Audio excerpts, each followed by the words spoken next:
singles or once against the other?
Table number 7, Machine.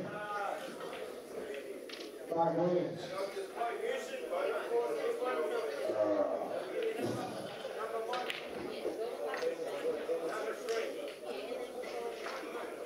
Machine.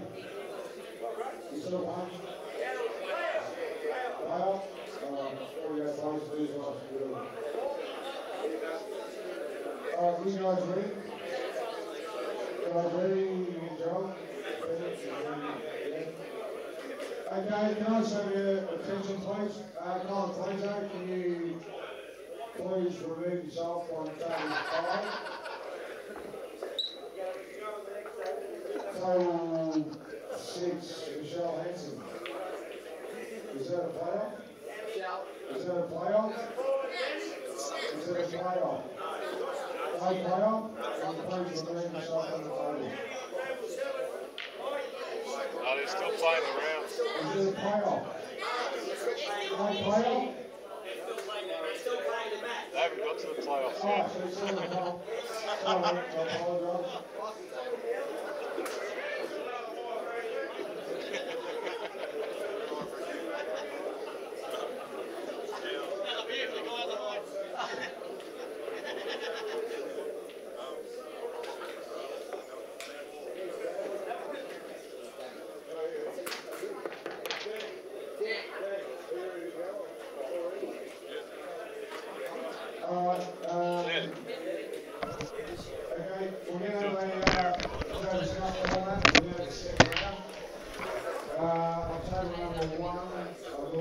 Johl and Marc Robertson. And on table 2, dude, I apologise in advance. Commentating. Sorry, is it race 11? Right.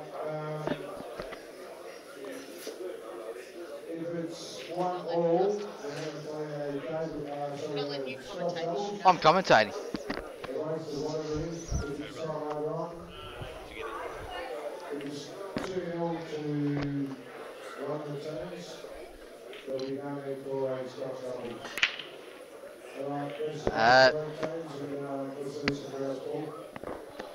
Mentioned the commentator, Gus. Thank you.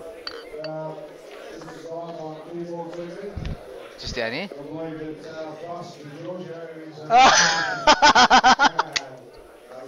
think I've Gus and Jamie and James come over later on to do some further comments.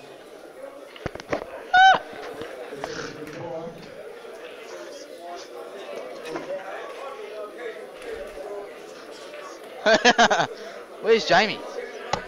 Wait, let me call it. Where's Jamie? Let me call him up.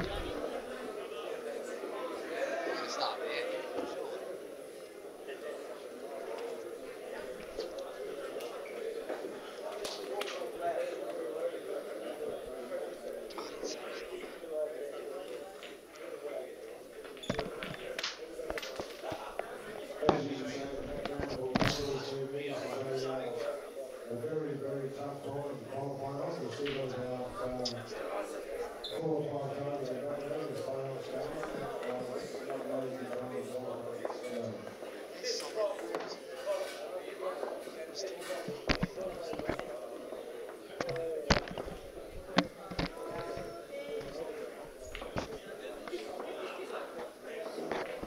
I can't stay with that silence. What he's talking about?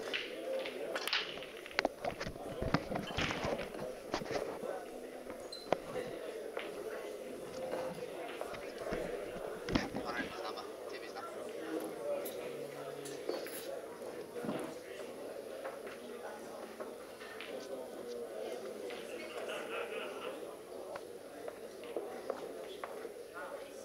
How much are they paying? 4,000.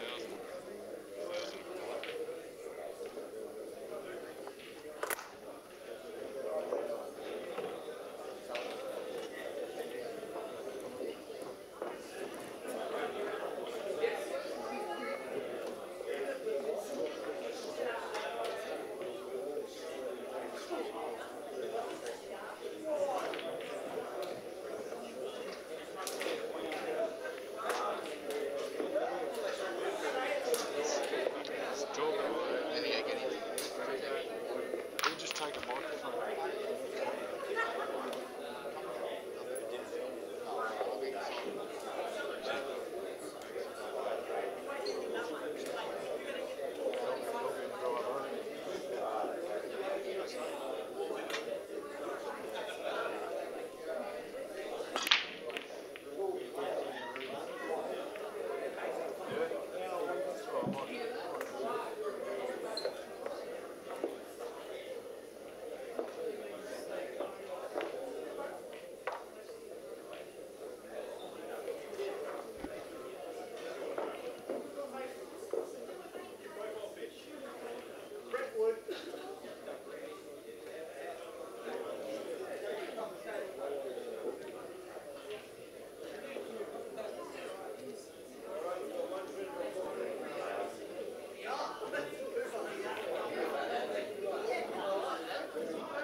Here he is.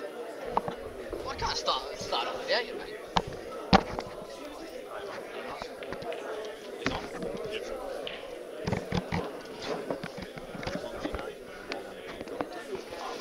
Yeah, I will. Ladies and gentlemen, sorry for the slight delay. We were just caught up with a couple of things, but Dan's right on the ball and he's got things running on time. So, well, I've just arrived to an in-off there from Johl. He's just overhit that a touch. Joining me in commentary, the great man himself, Gus DiGiorgio. How you going, everyone? So, for those of you who don't know what the format is here today, they're playing for $1,000 a corner. So basically the winning players will get $1,000 each. They're playing a race to 11 singles. So Robo is playing Johl and Scerri is playing Benny. And if it is a 1-all in that result, they will play a Scotch doubles match race to 11 as well. And the winner of that will take the coin.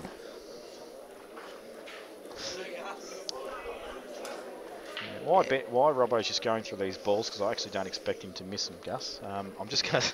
I actually need to give a quick apology to the viewers out there. I actually listened to myself commentate the Big Guns final. I was pretty intoxicated and a couple of people got a bit upset with my drunkenness, so I'd just like to put a formal apology out there for that, but I can assure you I'm tip-top shape and in good form for this match. Yeah, and this is a match everyone really wanted to see. These players are top class, aren't they?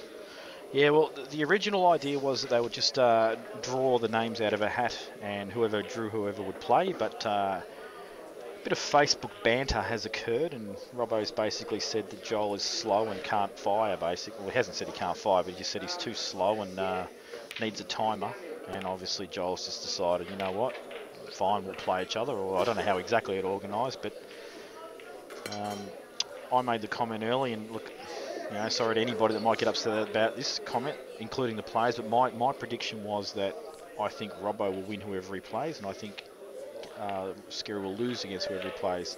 And that's no disrespect to Michael, but I honestly do think they're just a touch above him at the moment. I know he's going to hate to hear that, but that's just how I feel. If he proves me wrong, then I'm more than happy to admit that I'm wrong.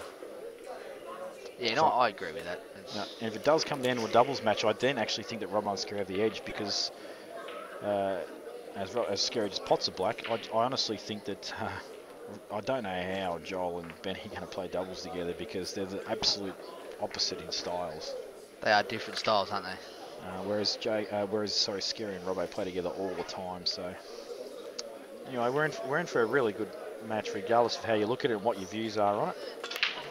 There's 4 absolute quality players and some of the best players in Australia. And this is just the first of what I'm sure are many more matches to come in the on the Facebook. We've got a page now. I can't remember exactly what it's called, but it's basically CueballTV money matches. I think this is the way it's going these days. I think money matches are going to be massive. Well, they will be, especially if Dan keeps doing the great job he's doing, and obviously he will take a small cut for his work that he's put in here today to produce a live stream and put his time into it. And I do believe if you want to donate as well, at some stage you'll put up a link. I'm not sure if that's happened yet or not, Dan. Not yet, but at some stage you will have a link that you can actually donate to if you do enjoy what you're looking at and just want to contribute. Because obviously he's doing this all out of his own pocket, and whatever he can get to cover his expenses, he will. But he's basically totally non-profit, and any money that he does actually make as a profit just basically goes straight back into hardware to make an even better stream. So It is seriously great work Dan's doing. So anyway, to talk about the match now. Obviously, Joel's gone in off that first frame to hand Robo the frame, and now he's on and out again. Now, I'm not sure whether they did actually put a time ring. Robo was saying he wanted a timer for this type of money. I don't actually see anyone holding Yes, the clock. there is a timer. It's Lee Gilpin, actually, standing there with the timer. You are right. I'm blind, mate. He's actually got the clock out. On the other table, I think. Yes, there is a timer on the other table as well. I think you will find, though, that Joel isn't as actually slow as what Robo thought. It's just that he does it deliberately to just break the momentum of the super flower that Ben Nunan is, because he flows better than anyone I've ever seen once he gets going. So I think it was a very deliberate act, but when Joel's amongst the balls, he's as quick as anyone. So. I don't think he does do it on purpose, personally. I can't believe he's missed that. Well, I can believe. I understand why he's missed it. He's basically tried to pick the gap between the reds, so he's like, as you can see, he's perfectly on that red, but he's just taking his eye off the pot. Yep. And he's made a couple of mistakes early, Joel.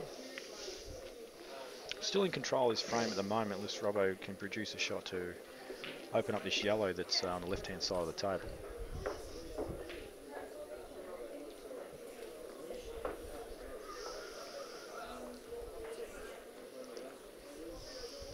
So you can see in the background there a body without the head with a phone in the hand. That is the timer. So they have got the clock out. I think he's actually come a little bit farther. I think he wanted to just drop this in the middle and fall behind that yellow, or even kick it out off a side cushion, but he's just looking now. Maybe he can get behind it, and the camera angle's just deceiving me a little. Is he looking distracted, or? Well, I think he come off a bit too far, and maybe he's got to land behind it, Gus, just try and land right behind it, play for the middle. Benny on that table, we need to pull out a huge shot here.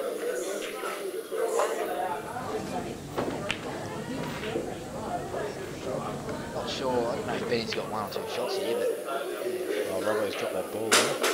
He just saw Benny on a nice shot as well. You can just see, geez, that light's in a terrible position in the gas, like it's just getting in the way of the table. I wonder if we can actually organise to get that raised. Oh, actually, sorry. Never mind, that's actually the other table that's not even in play. So it's unimportant.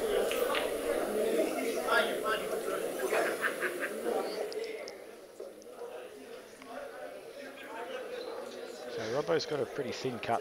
I'm pretty sure this doesn't go to the corner between the 2 yellows. If it does, well, it's a bit of a bonus, but I think he's got a thin cut this in the middle. One big shot in, he could go 2-0 up here. Well, he's looking at the long ball because he has cleared the balls that were in the way. And, well, that's missed. I think he's tried to play it as a bit of a shot to nothing as well, knowing that if he just rolls that in, he's got the ball to the middle, but if he does miss it, Johl doesn't have anything easily available. Yeah, it's kind of awkward here for Johl, isn't it? Yeah, in the same token, though, I think if Johl can just flick off the red that's above the red near the pocket, he can just promote it to the left side cushion, block off the yellow, and not leave a great shot for Marc. And I think that's a shot that he's opted to play. Well, I'm surprised he's played it across. It's not that. I think Robo will take this ball on now to the corner. I think he's forced to, just to drop it in.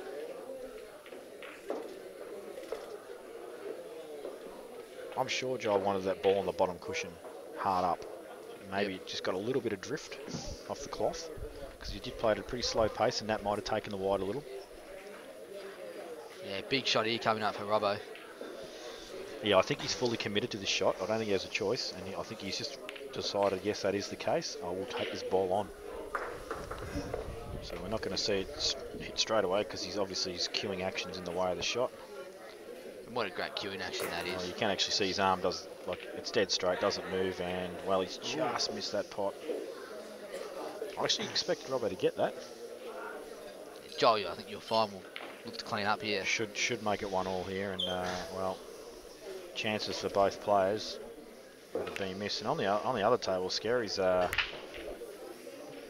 off to a flyer against Benny. So you know what I said earlier, could be wrong.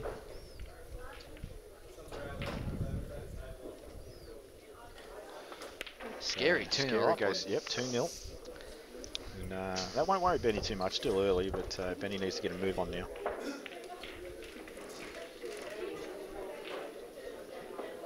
And just remember, guys, this is $1,000 a corner. So it's not like they're just paying for $20. They put their dollars on the line. There's a lot of money on the line.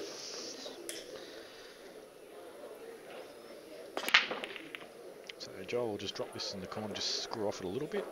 And you probably want the white ball a little bit where it is now, but just it'll be slightly higher. There you go. And a pretty simple black that I don't expect him to miss. 1-1, you reckon?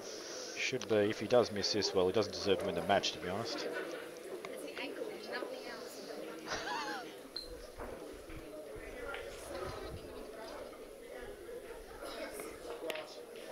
And in it goes. So 1-1 and 2-0 to Scerri.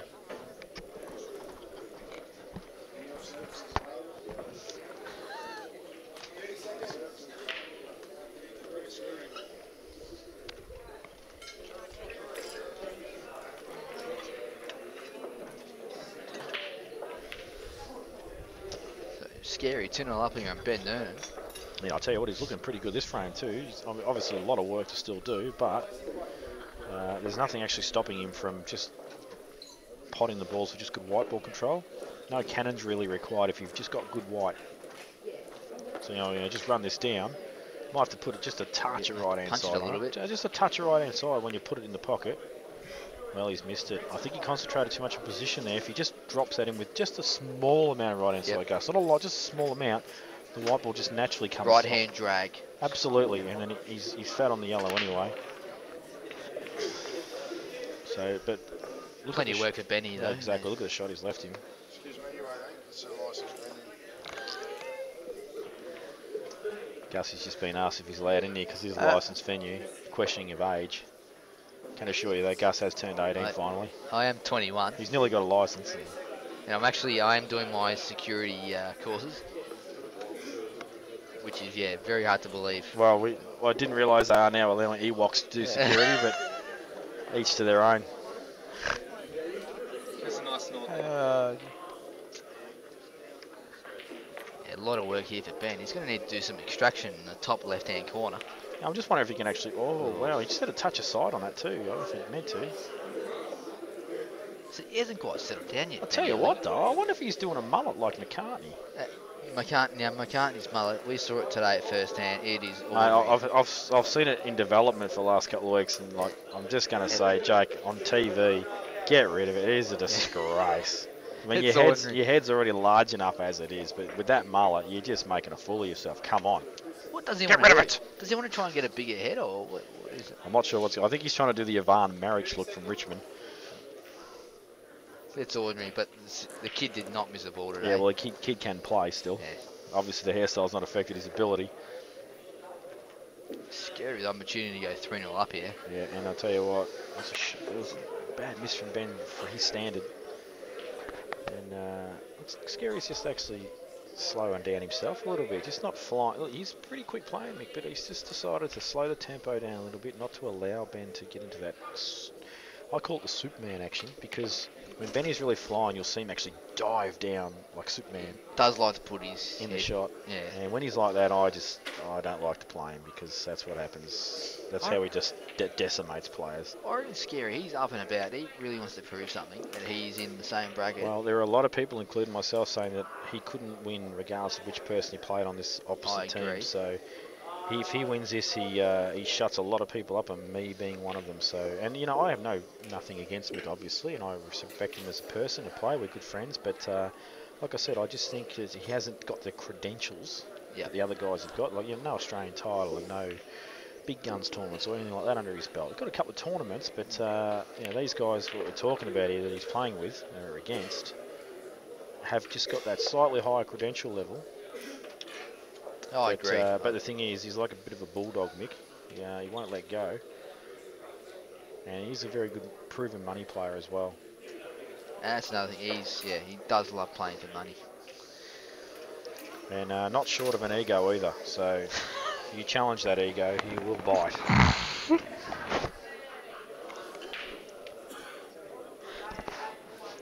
He has called out Mick Hill, I believe, as well. Well, at the end of the day, Mick's openly said, and he's said it for years, he'll play anyone. There's nothing wrong with that attitude. Well, if you got the money, why not? At the end of the day, even if you lose, you gain that experience. That's very, very bad. In fact, that was a very careless Couldn't he just shot. roll it in and still be on the yellow? I honestly think he could have too, Gus. And even if he didn't like that shot, he could have suddenly went past the red. He's gone inside the red. He could have gone past it. And this is the sort of thing that lets Benny back into the match. I'm not sure whose break it is next, but if it's Benny's and he runs the rack, this match turn right around. I actually think it's Scerri's, but yeah, Well, if you dry breaks, for example, like you just cannot give a player of Ben's quality, even with that half-developed mullet that he's trying to show off. Sort of hairstyle, isn't it? On the other table, you can see in your bottom left-hand corner, Johl about to pot a black to go 2-1 up on Robo. Well, there you go. So early days, the Robo-Scerri combination dominating. But there's, like I said, this match here, this let off here, let Benny in. He's run out of position there. Well, he's okay. He's got the ball over the middle that he can just stun off. So can he see the ball in the middle? I thought he could. It looks really tight. Well, I think the reason you might not want to play it looks like the white ball's going away from the other two balls, so he may choose another option. Either way, it wasn't a good shot. And well, he pots out like there was no problems in the world. Yeah. And that's what we expect of Ben Nunan, really. You can actually see him now hardly feathering. Like, this is what he does. He knows how to turn it on. He does know how to turn it on. That's why it's called big time, Jamie. It's not that, mate. He speeds up. And what this actually does to players is it puts pressure on them. If he gets that tempo going at that speed for the whole match, he will win. Because that's what he wants. Well, 2-1 Scerri over Benny. Now, it'll be very interesting to see how that plays out. That particular frame that he just got gifted, because I want to see if the next frame goes to Mick, then okay, 3-1. But if it goes to 2-2, well, we've got a massive turnaround there.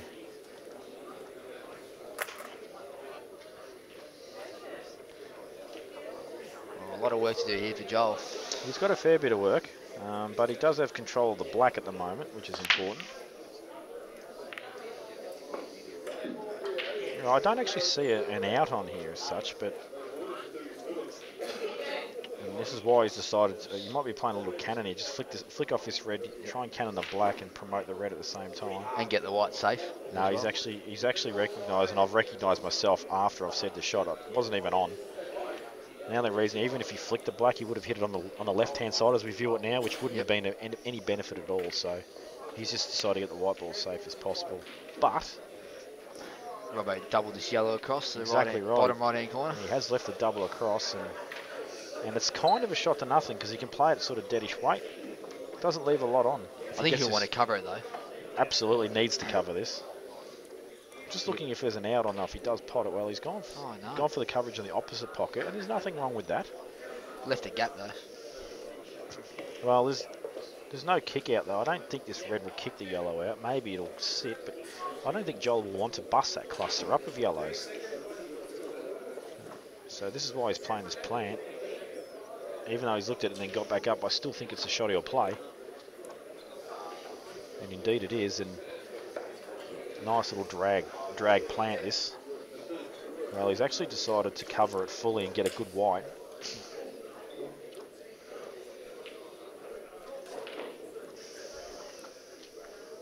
And I would be very interested to see a good tactical frame of these two. I wouldn't say either of them are absolutely renowned for their tactical game, but Johl does have a very good tactical game, and Robbo's learnt the tactical game quite well. I personally think Robo is probably equal with Tony, the best tactical players going around. Oh, I disagree with that. Sorry, Gus. I don't think Robbo's tactical game is when the proverbials actually hit the fan, you might say. I don't think he's as strong as a lot of the players out there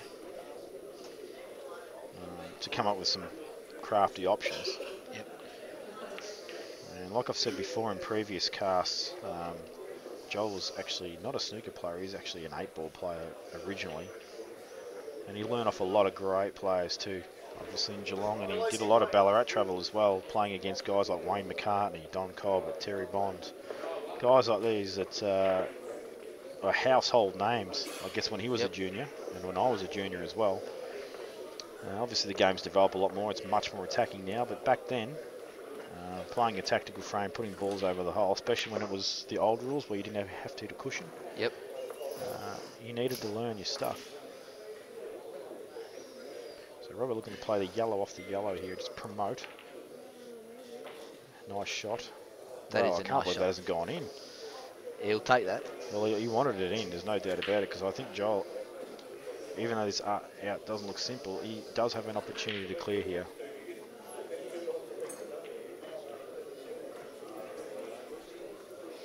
Well, he's going cross table, he's taken a safe option because that black's still tied up. Nothing wrong with this. Well, he's got a nice little kiss off the yellow, but, well, to be fair, was a bit lucky that he popped the red, or even got over the hole for that matter, because he did misjudge it if he was trying to cut it directly across the rail. So I guess a reasonably just reward for a shot that he didn't really aim for. Yep. But having said that, it's potentially a frame coster as well. And well, maybe he's on this. If he's on this, it's a huge thought result. he's on it, but well, he was, but he's overcut it. Well, the fact that he's overcut it may suggest that he's hit as much of the angle as he could, and it wasn't on, or he's just misjudged the pot. And look where the cue ball landed. Yes, but Robo has still lots of options available, and that red just being near that middle just cuts off the easy yellow to the middle, so he's got to play at the corner. Not a big deal, but just limits options. But we may see Robo just tickle this yellow over the hole. Meanwhile, on the other table, in the bottom left-hand corner of your screen, we've got another tactical frame brewing with a yellow over the corner. I know Benny's just about to commit and pot out. Now, the reason I knew he was committing is because you do not remove that ball unless you are committing. And he did overscrew it a touch, but he shouldn't have any issues. And he's got a really nice little cannon there on the red, killed it to the rail. Well, good shot from Johl, but he's just not kicked the yellow enough. And he's actually got himself into some trouble now. He's in a bit of trouble now. I'm just looking at this, Gus. You're in huge trouble right now. Do you try and put the black right over the kick? Well, you'd want to get it right over there. Yeah, and you risk potting it. You'd look pretty silly if you pot it. Well, you wouldn't look silly because obviously everybody watching knows what you're trying to achieve, but you know, you've got to get it neat. You can't just sit it near the cushion. So it's... Well, he's not even looking at the option. He's Benny on the black on the other table. He doesn't miss these too often either, these cuts. No, So there you go. Well, I'm really interested to see what Joel's up to here because he is just potting himself into a grave. He's obviously got something in mind. With Joel He's got here. 2 shots as I've just missed it. Well, he's just sitting this. Well, I don't see the benefit in this shot at all. I think it's really nothing shot, to be honest. Well, he's just buying time. I think the only shot there, honestly, was to put the black over the hole. Take the risk and put it, even if you get it near the pocket on the bottom side. I think that was the right shot.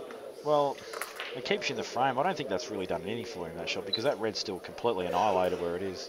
He's just relying on Robo to make an error. Oh, and he has made an error, and, well... He's not hit a rail. Well, that is a shocking error, because I'll tell you why. That red will kick out. He can actually... Not this shot, because he's got to pop the ball over the hole. But if he can get pretty straight on this Gus, he can actually kick it where he'll jaw the yellow, and the red should stay there. I don't think I've ever seen Robo do that. Well, he was bridging over the ball, and, well, props to Joel, though, for forcing him to play that shot, I guess. But still think it was the wrong shot, but he's got 2 shots out of it.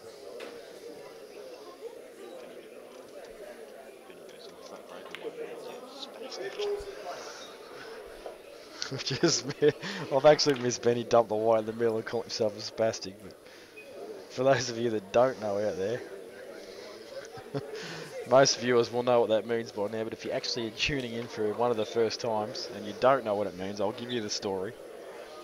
There was a year we were playing at the national titles, and the Victorian team, a lot of the players, good shot there from Joel, but he's still got a lot of work to get the white ball around the angles and get on this black.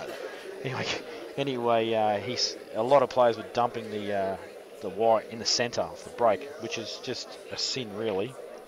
Yep. And it wasn't just a ball kicking it in the middle; it was straight in the middle. So Benny goes, I don't want to see that happen anymore. If you dump the white straight in the middle off the break, you're a spastic.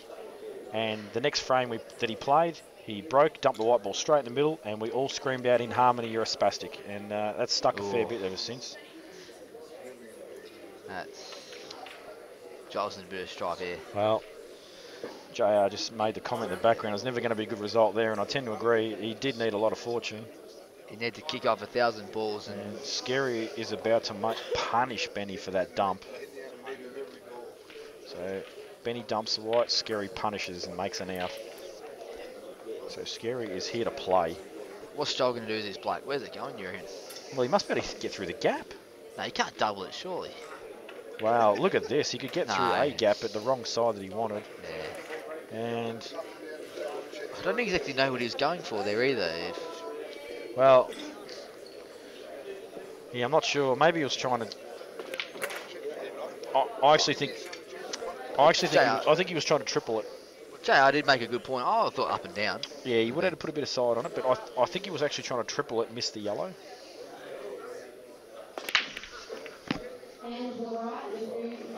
It looked like a spanner shot because he's actually caught the yellow. But if he doesn't actually hit the yellow, he comes very close to triple, and I honestly do believe that's the shot he tried to play. But, well, Robo shouldn't miss these now. These are pretty straightforward for a player of his ability.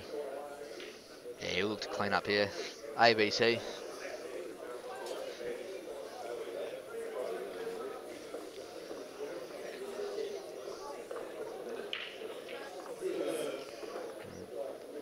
As everyone knows, there's been a lot of Facebook banter going on. I think it's gotten quite personal of late. Well, Robo's definitely been the instigator of much of it, no doubt about that. Does like to have an opinion. Well, it's healthy. It's healthy in some ways, as long as it doesn't get out of hand. But there's been a couple of hanger-oners that have been making ridiculous comments.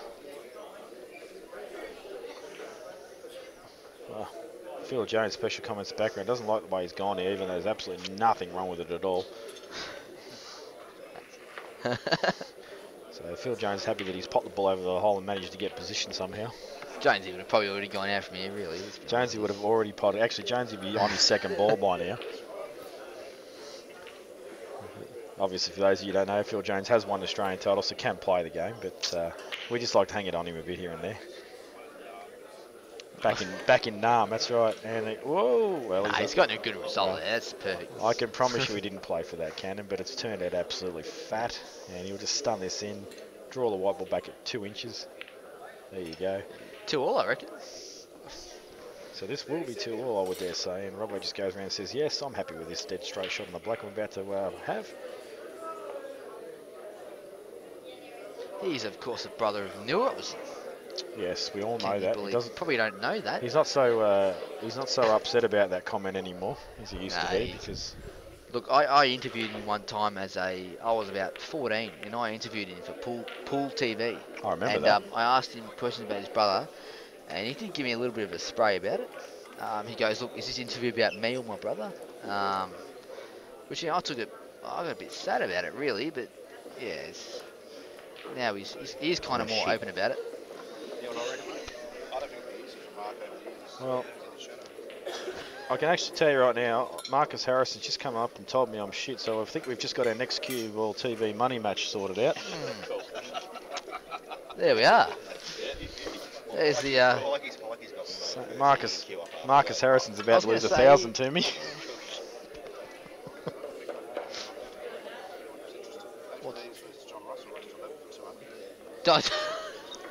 Well, for that, not that this is actually. So is covered, he just taking advantage of the? There is a $200. A ridiculous matchup. It's not 1,000, but there's a $200 money match between John Russell and Nathan Neems. Neemsy will actually smash JR. That's a ridiculous matchup. Let's be honest. And Steve Halliday is playing Patrick Hood apparently as well. That is confirmed. I think tonight. Patrick Hood may have got himself in a bit of deep. Steve Halliday may have got himself in a little bit of deep water there, but we'll see how things go. That is confirmed. Solid. So. There was talk about Patrick Hood playing me for cash, but that never eventuated. A lot of Geelong rubbish going on. I'll just promote me and Nick Howie's match as well, which will be happening shortly. Well, I'm going to say right now, after watching that particular shot, Benny Nunan is not himself right now. He is definitely Let's not be honest, himself. he had a few last night. And Well, he did leave the venue fairly early, but he still had a few. Yeah, I heard Johl forced him to bed. But he just, mate, I can tell you right now, he's not himself. That wasn't a Ben Nunan shot. He moved. I hardly ever see Benny move on a shot. He's and he made just moved on that. plenty of mistakes. And Scerri won't miss this out because the red's completely dead. Basically, there's no pressure on him. though, really, isn't it? Well, there's no pressure at all. You can land anywhere and still be on a ball. Exactly right. They're all linking. You actually have to play a really bad positional shot to land on something. But once again, Gus, it all comes down to your last couple of shots. You've got to land obviously good on your last couple. So at the moment, land in an area. You've got plenty of options. But your last, whatever your choice is for your last ball or two, and to get on the black, that's where it needs to be more precise. Now that shot that he's just played there, I'm not a big rap for that because he hasn't given himself anything that's too straight, unless I've misread the camera. The yellow goes in the centre. No, it is pretty straight, my bad. Straightforward shot. I thought he had a bit of angle. But even now, this is interesting the way he goes. Is he going to screw out and go for the ball? I think you try and screw between black and yellow here, mate, and just give yourself multiple options again. Yep.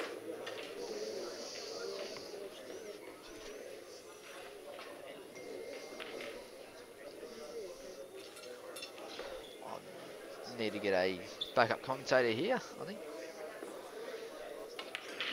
Yeah, Butters is chomping at the bit to get on the mic. And he's about to walk over and relieve Gus of his duties.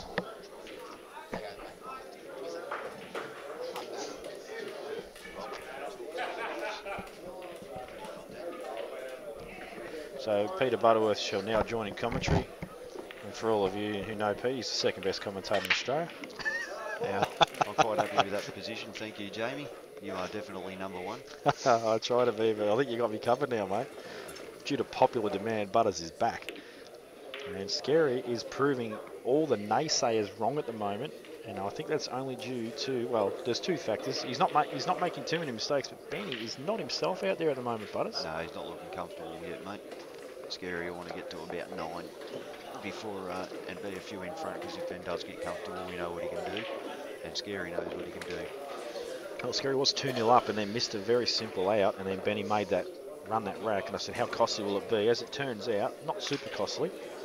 lot of pressure out there too, because you're playing for a lot of your mates' money too. It makes a big difference. Yeah, have a laugh. Believe. No, I'm pretty sure Robo did, but I'm not sure. the last money match that these boys played, they everyone except for Ben. Ben was the drunkest, and everyone forgot the score except for him. Yeah, I was a part of that comment. But to be fair to myself, Robo was on the scoreboard there. He was doing a score, and he was 100% sure it was right. So I said, yeah, I'm 100% sure it's right, and he made me look like a goose. So well, Benny loses his ability to speak before he forgets the score. Yeah, I didn't actually realise Benny was that good on the score. Well, he's just dumped the white straight in the corner this time. I've never seen him do that. He's not comfortable. I don't know whether he smiles at the camera, he's like, I'm an idiot. Has a whistle. Yeah, he's having a casual whistle, moseying on past. Now, obviously that score with Johl and Robo is not correct. We'll find that out surely. We just didn't see who won the last. Maybe the chat feed will tell us, Stan. Well, someone could just write in the chat feed who won that last frame if they're looking. Dry break from Johl there too. Chat's not working, so I'll just be back in a second and find out who won the frame. Dry break from Johl, and the yellows are looking pretty good for Robo. Only one tricky one to get on.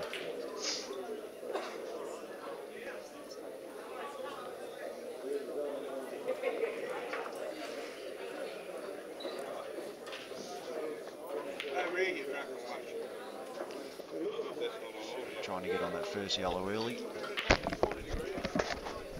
So yeah, confirmation, Robo just won that last frame, so 3-2 up.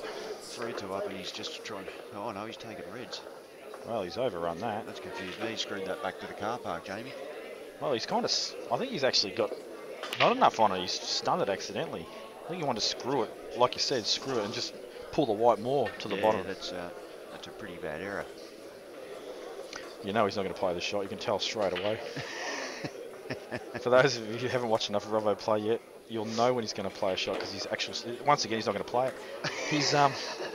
His stance widens when he plays a shot. He does this little gay. I'm having a look at the shot stance. Now he's going to play the shot because you can see he's got into his natural stance.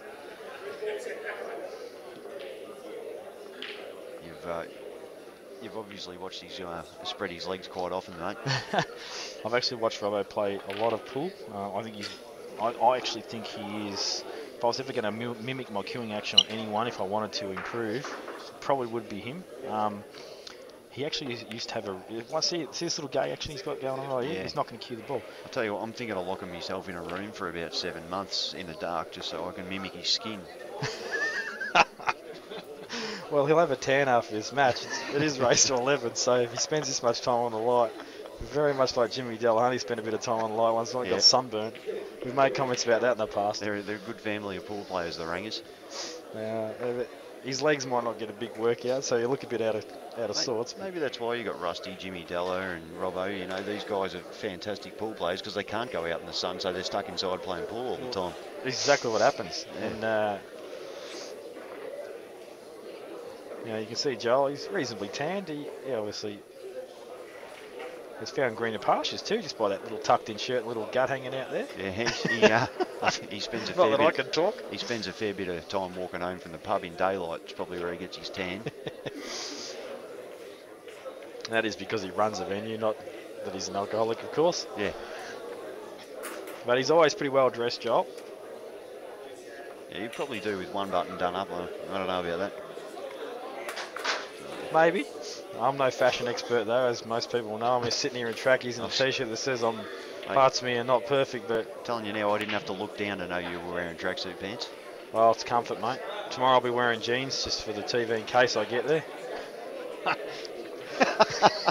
Yeah, that's a good one. No, tough work tomorrow, mate. Pretty strong field this weekend, that's for sure. Well, it is, but in the day all you need is a good draw.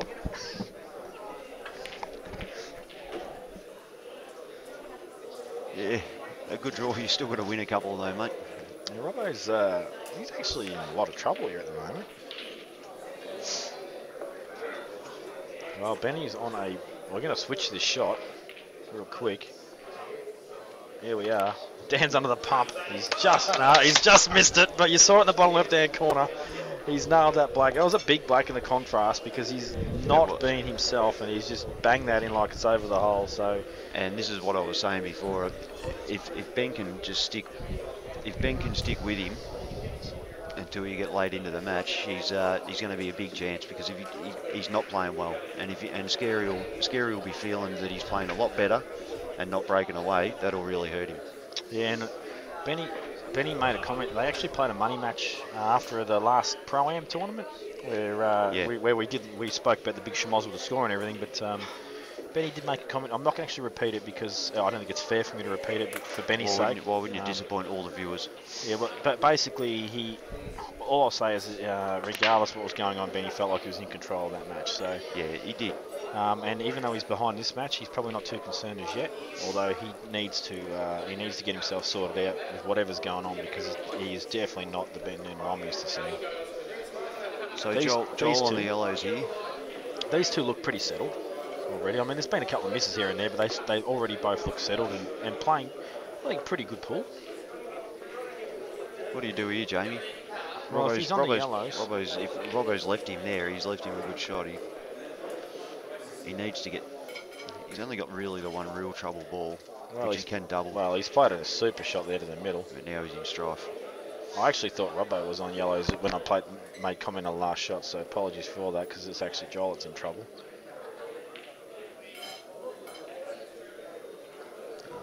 Jamie, I'm going to have to depart for 10-15 minutes and eat me dinner, which has just arrived. That's all right. You'll be easily replaced, Butters, because there's people chomping at the bit to get on the mic. Well, that's fine, mate. They can do it when I'm not here, but when I want to come back, they can bugger right off.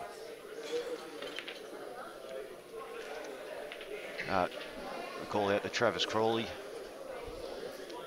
Travis Crawley giving us boys a rap, mate. Thank you very much, mate. Thanks, mate. We're doing our best, and I'll try and get Gus's attention to pop back in here. Or Kev Harvey was floating about as well. I'll find someone to replace me, mate. I'll be back very soon.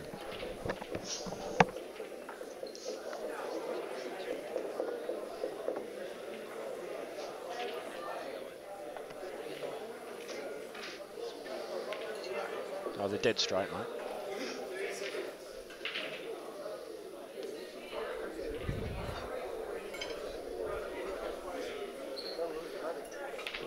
So I'm not sure Robo's intention. Obviously going to play the red to the corner.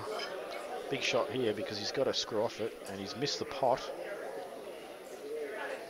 Now, if he had to just pot that without screw, I would have said, yeah, he'll probably get that. But just having to screw off it and come off the back cushion and back out for that ball that he's right behind now, just makes the element of the shot a little bit more difficult and may have forced the error. Having said that, though, Johl's still in a bit of trouble. And in fact, I think he's quite lucky with that red landing where it has because it may have cut the double off. However, Johl will still play the shot because even if it's over this side of the table, as long as he can try and cut that red off, it's on the left-hand side cushion.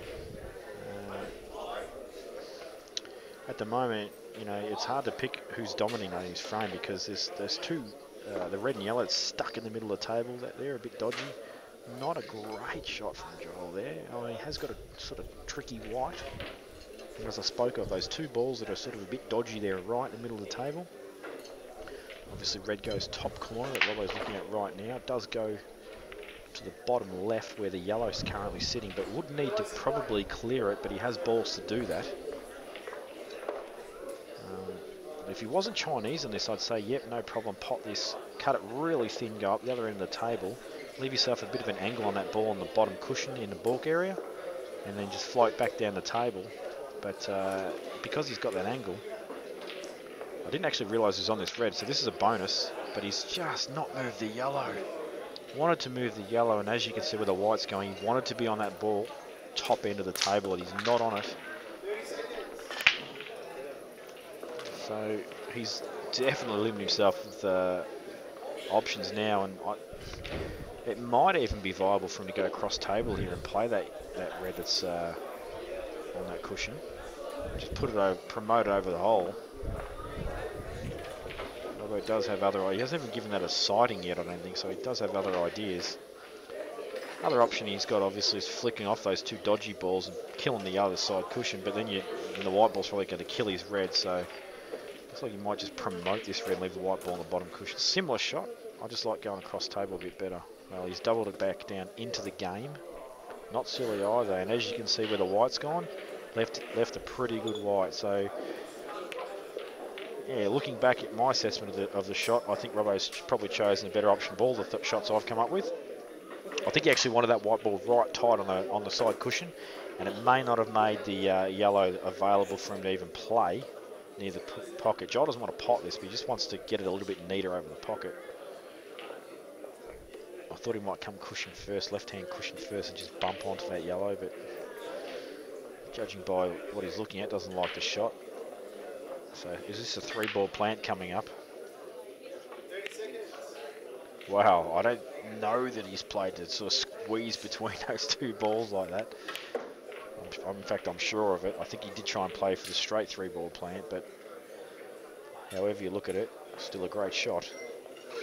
But still, those 2 balls I spoke about earlier stuck right in the middle. They are a big problem area for both players, more for Johl, because it looks to me like that yellow goes to 0 pockets, where at least for Robbo the ball goes to a couple of pockets. Might try and screw into it now. Well, he's just laying up and playing safe. Nothing wrong with that. Just, you know, you try and screw off that, get the cannon and miss it, or it doesn't turn out right, you're in huge trouble.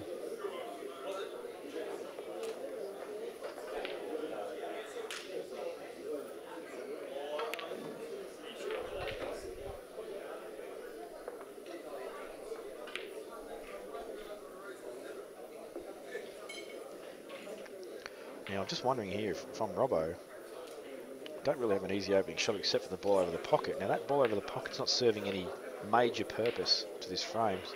And this is probably why he's going to try and give himself some kind of shot to try and develop an outie, because I think he's kind of forced to play an out.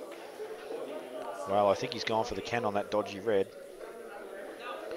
And, well, it's turned out pretty bad. And the reason I say that is because the angle he's got to the ball in the top corner doesn't really favour him at all. It looks like he might be able to screw into those 2 dodgy balls I keep mentioning. And now he's lining up this red, possibly inside the yellow. From the view that we have at the table here, it doesn't look like it goes.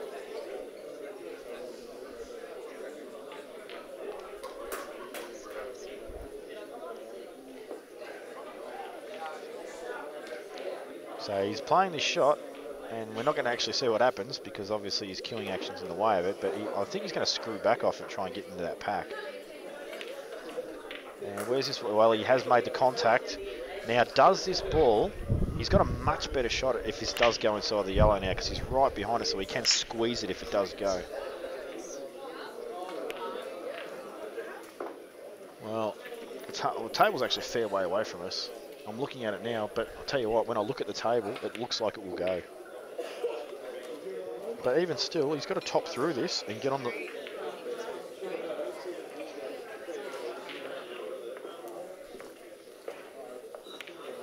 Well, he has squeezed in. He's got to cross perfectly for the ball in the middle, and that was a lot better shot than it may have looked. And now this will be a stun. I believe a stun to the middle, and then the black in the same pocket. Unless I think he's got too much angle to just flick through. So the Scerri goes 5-3 up over Nunan, and yep, just a little stun. Well, he's actually underhit that, and he'll still be okay to the corner, but bridging over, not what he preferred, but he should still be okay. Definitely wanted to play that to the middle. Like the white really died on him there. And it's still okay for the queuing action of Marc Robertson, who takes a 4-2 lead over Johl Younger. So the underdogs, as far as the face poll was concerned, ahead. And Benny dumps the white for the 3rd time. And when you look at that score, 5-3, and Benny's dumped the white ball 3 times in a row, he's probably not going to be super upset with the score line, but if Mick goes out off this break, that's a 6-3, and that's basically the 3 frames he's dumped the white. So what that tells me is every time Benny's had a shot, he wins a frame.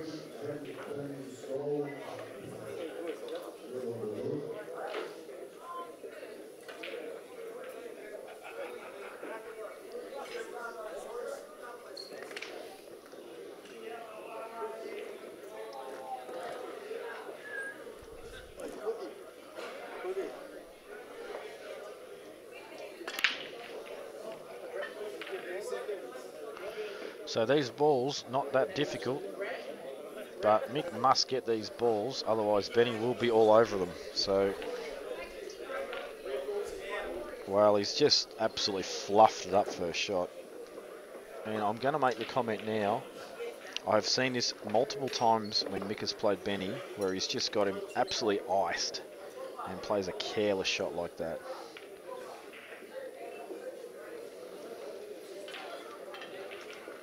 This has now become an absolute must-win frame for Benny, because I tell you now, a 6-3 to a 5-4, that is massive in the context of how this match has gone, given that the level that Benny's playing at the moment, because he'll be the first to admit he's playing poorly.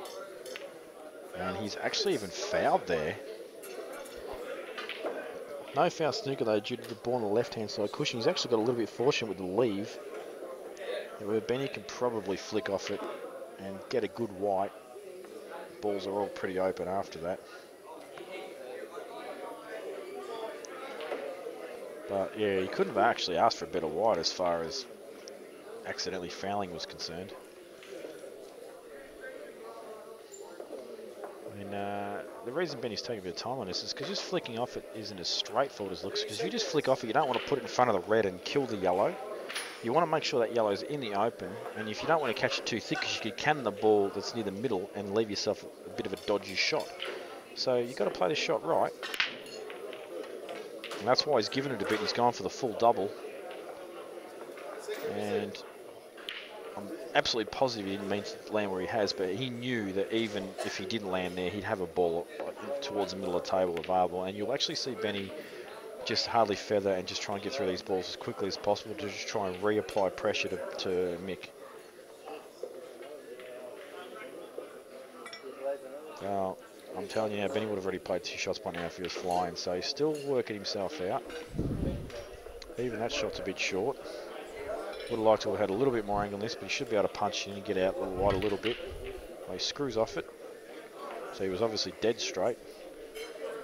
And now another stun, a stun, a stun. So this should be 4 stun shots coming up here, or 3 stun shots. This one might be a little bit of screw. No, he's just rolled it in. Nice, that's a perfect cannon. Excellently judged. Little run through, little stun, and easy black. So as you can see, he's hardly feathering. He's just pulling the cue back, striking through. And this is what Benny needs to do. And he doesn't normally do this, but he will do it to try and get in his opponent, being Mick Scerri's head, to say, listen, they don't give me a shot. I will just make you look stupid. Robo hasn't played that shot very well as we just flicked over to the camera. I'm a little bit worried about Scerri now with his 5-4. I know he's up, but he could not be playing any worse, and he's still 5-4 down.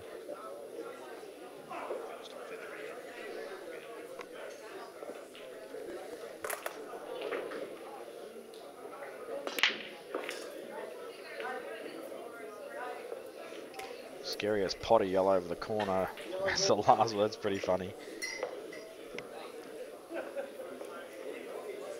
But obviously you can't see what's really going on here. Johl just in the way of the view, and as you see, it's a bit of a cluster of, well, it's just a cluster of nothing really. There's no simple shots available. Surprised he didn't play that with a little bit more pace.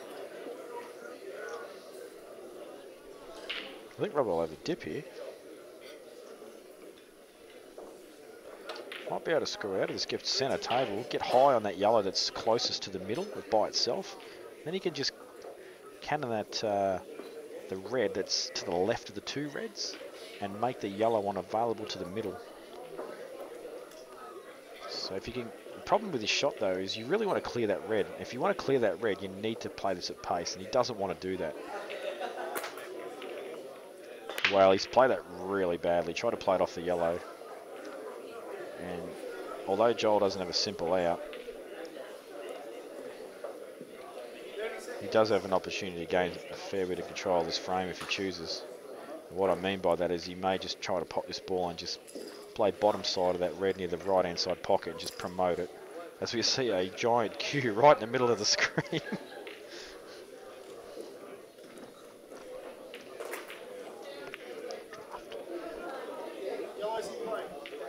So I'm might just get Robo to move that cue.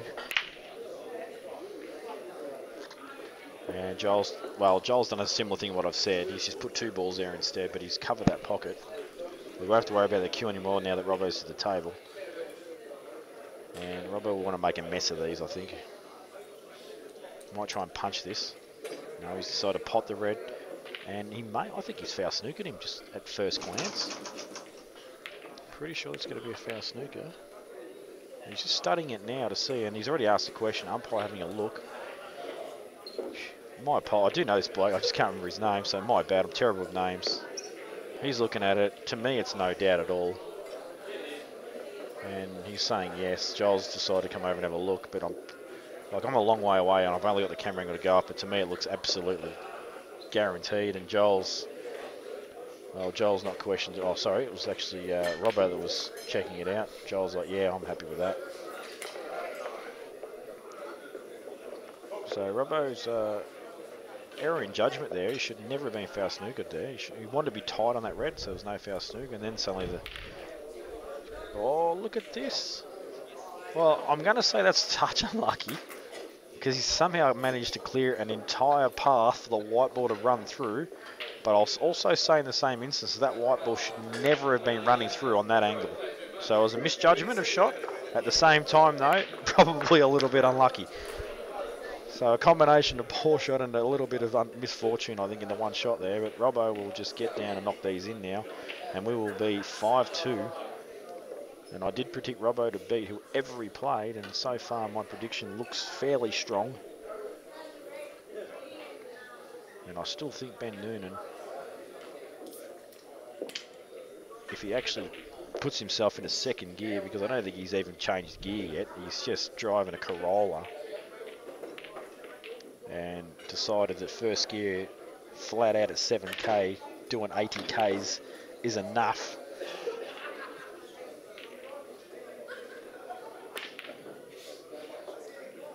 So we may see him switching to second gear and get to 100 and drop it down to 6k RPM instead. However you look at that, Corolla needs to do a fair bit of work to just settle down.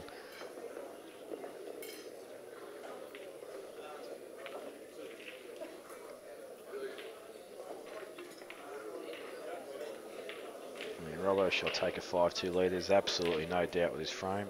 He'll just drop this ball in the middle. There's a kind of a tricky little cut in the middle, but he's got 2.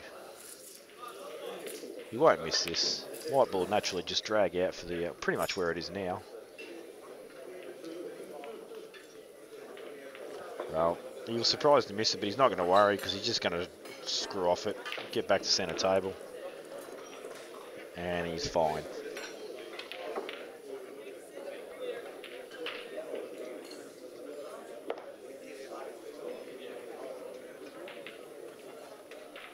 Well, I actually think, just looking at this table, it's actually a lot brighter than the last table.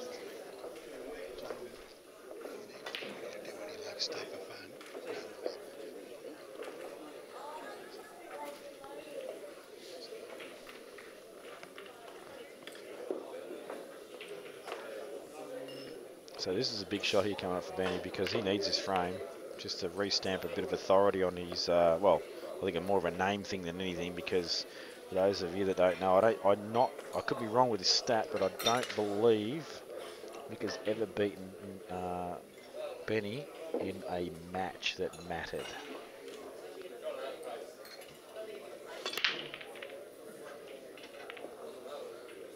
And that includes things like state titles. And I actually hate both these blokes for state titles because I can't remember how many years we have a round robin format, and I've had these 2 blokes in my group and they both just annihilate me by potting out every frame. So I hate them both, but love them at the same time. And that problem ball for Benny though, he's got to do something with it. And I'm talking about the ball that's stuck to the red on the right hand side table, unless it does actually go, because the way he's looking at this, it must actually go clean. Otherwise he would have shown a bit more care about it right now, about what he's going to do with it. Unless he's going to just try and land on a dead straight double on it.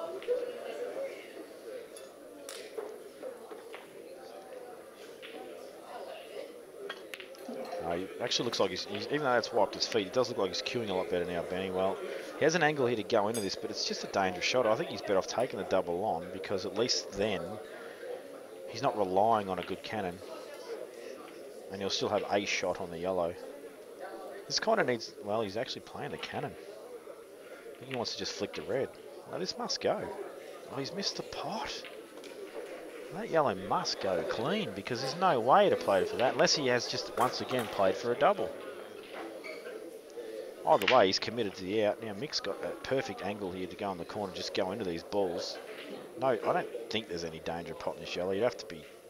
I think you'd have to catch it same time as the red. Like a simultaneous contact. Well, he's played a very smart shot there and doubled it and got a very tight snooker. Excellent shot. I personally would have taken that cannon on and probably fluffed it. So Mick's just shown a lot of experience there and composure.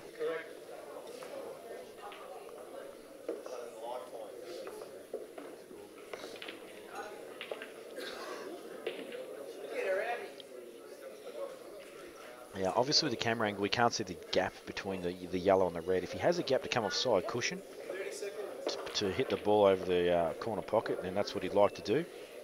And as you can see, he's just lining it up now. Now where he's lining his white ball up, that must be as far as he can hit, which means he's going to have to use some left-hand side on this to create the angle. So Butters has had his dinner, he's come back, and he's joined us a very interesting part of the 10th frame. Yeah. Ate it like a biscuit. Well, he's time fouled, and that was a long time. Well, it was about 61 seconds, I reckon.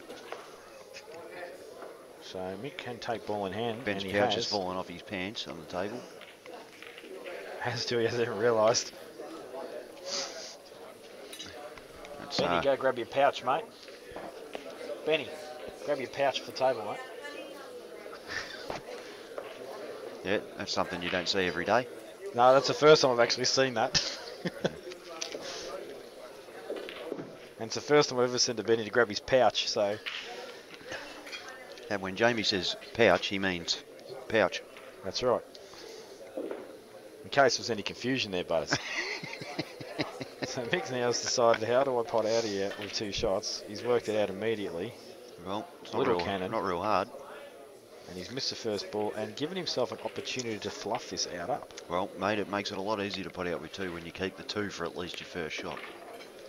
Now he's under the pump. He is. He can... They're still there. They are indeed. He can sort of play this ball down that he's behind here that's on the yellow as a shot to nothing. Provided it goes to the corner, I don't know if it does. It's hard to tell. Where Benny's balls are, there's no safety anywhere, so...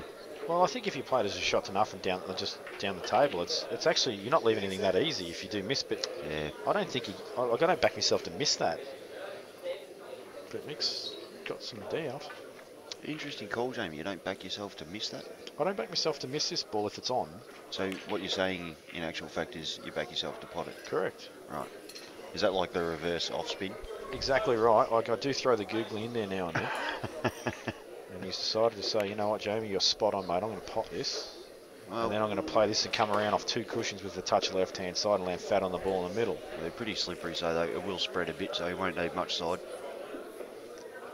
New cloth butters on these tables, they brand new? Yeah, pretty new, mate. Yeah, well, he has put a bit of side on that, as you saw, just flick off that bottom cushion. Just probably hit it a bit shorter than he wanted, because he would have liked to be dead straight on that ball in the middle, but he's still okay. You just punch the one in the corner and come out. Yep, off the side cushion, back to the middle of the table. He's got to hit it though. And he does, and he hits it very well. Yeah, just played that nicely. And a little stun. Soft screw. Yep, and he'll be playing the black into the little bottom left-hand corner. Well, let me tell you, at 6-4, Ben's gone in off 3 breaks in a row and time foul. He's in a pretty good posse considering. Yeah, I made the comment as this frame started when he dumped the white that he's 5-4 down. He's just dumped the white 3 times in a row. He's just Can't be too upset. He's just asked me for me break cue because he's got.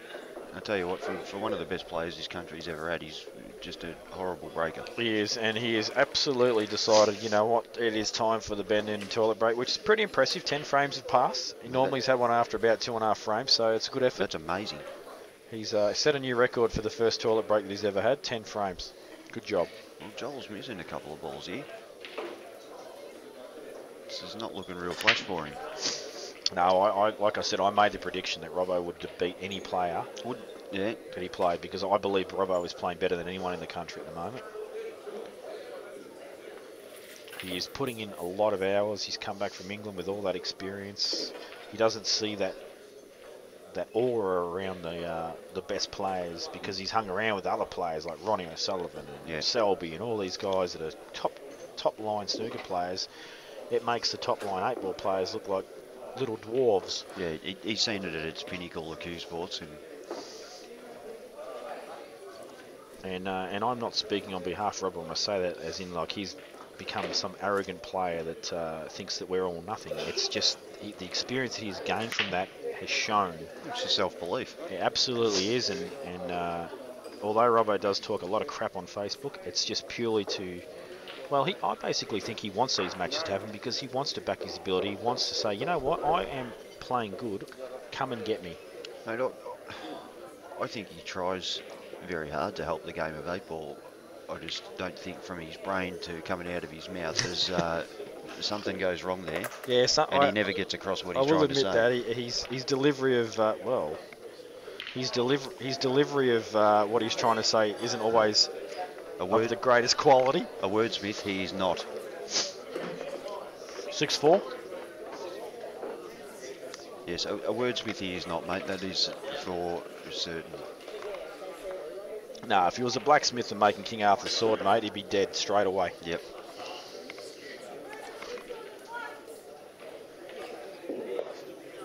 Well, he reckons he can see it on the yellows now. So Benny has swapped breaking cues. He's about to use my break cue. I'll tell you what, the tip on this thing is harder than the ball. I'm going to tell you now, if Benny dumps the white, this cue will javelin straight up Butter's head, so I'm going to get ready to dodge. And he has not. Oh, he has nearly dumped the white. I haven't actually seen if a ball's gone in or not. He hasn't. And he can't believe people are clapping because he didn't go in off. Well, they're playing for 1,000, but there's still a bit of humour out there. It's become a little comical. Well, he's gone the safety break in the end. Well, I've actually suggested to Benny that he actually tries my method of breaking, and that's break with your hand on the table, so you actually have full control of what you're doing, rather than letting your whole body fly around. You just let only your arm move, keep your body still. Even though you don't get as much power, you can control the break, and you still get a good spread. Yeah. I'm the only person in Victoria that actually does that, by the way. Yeah, I'd go broader than that, but that's your prerogative, mate. And you've got a few results on the board to say it goes okay, so I've got no problem with you doing it. I just think he needs to change it up a little bit, and that's just one thing that I've suggested to him in the past he could try, but he doesn't like it, and that's fair enough. He clearly needs to change something with it, because it's been his one problem for a long time.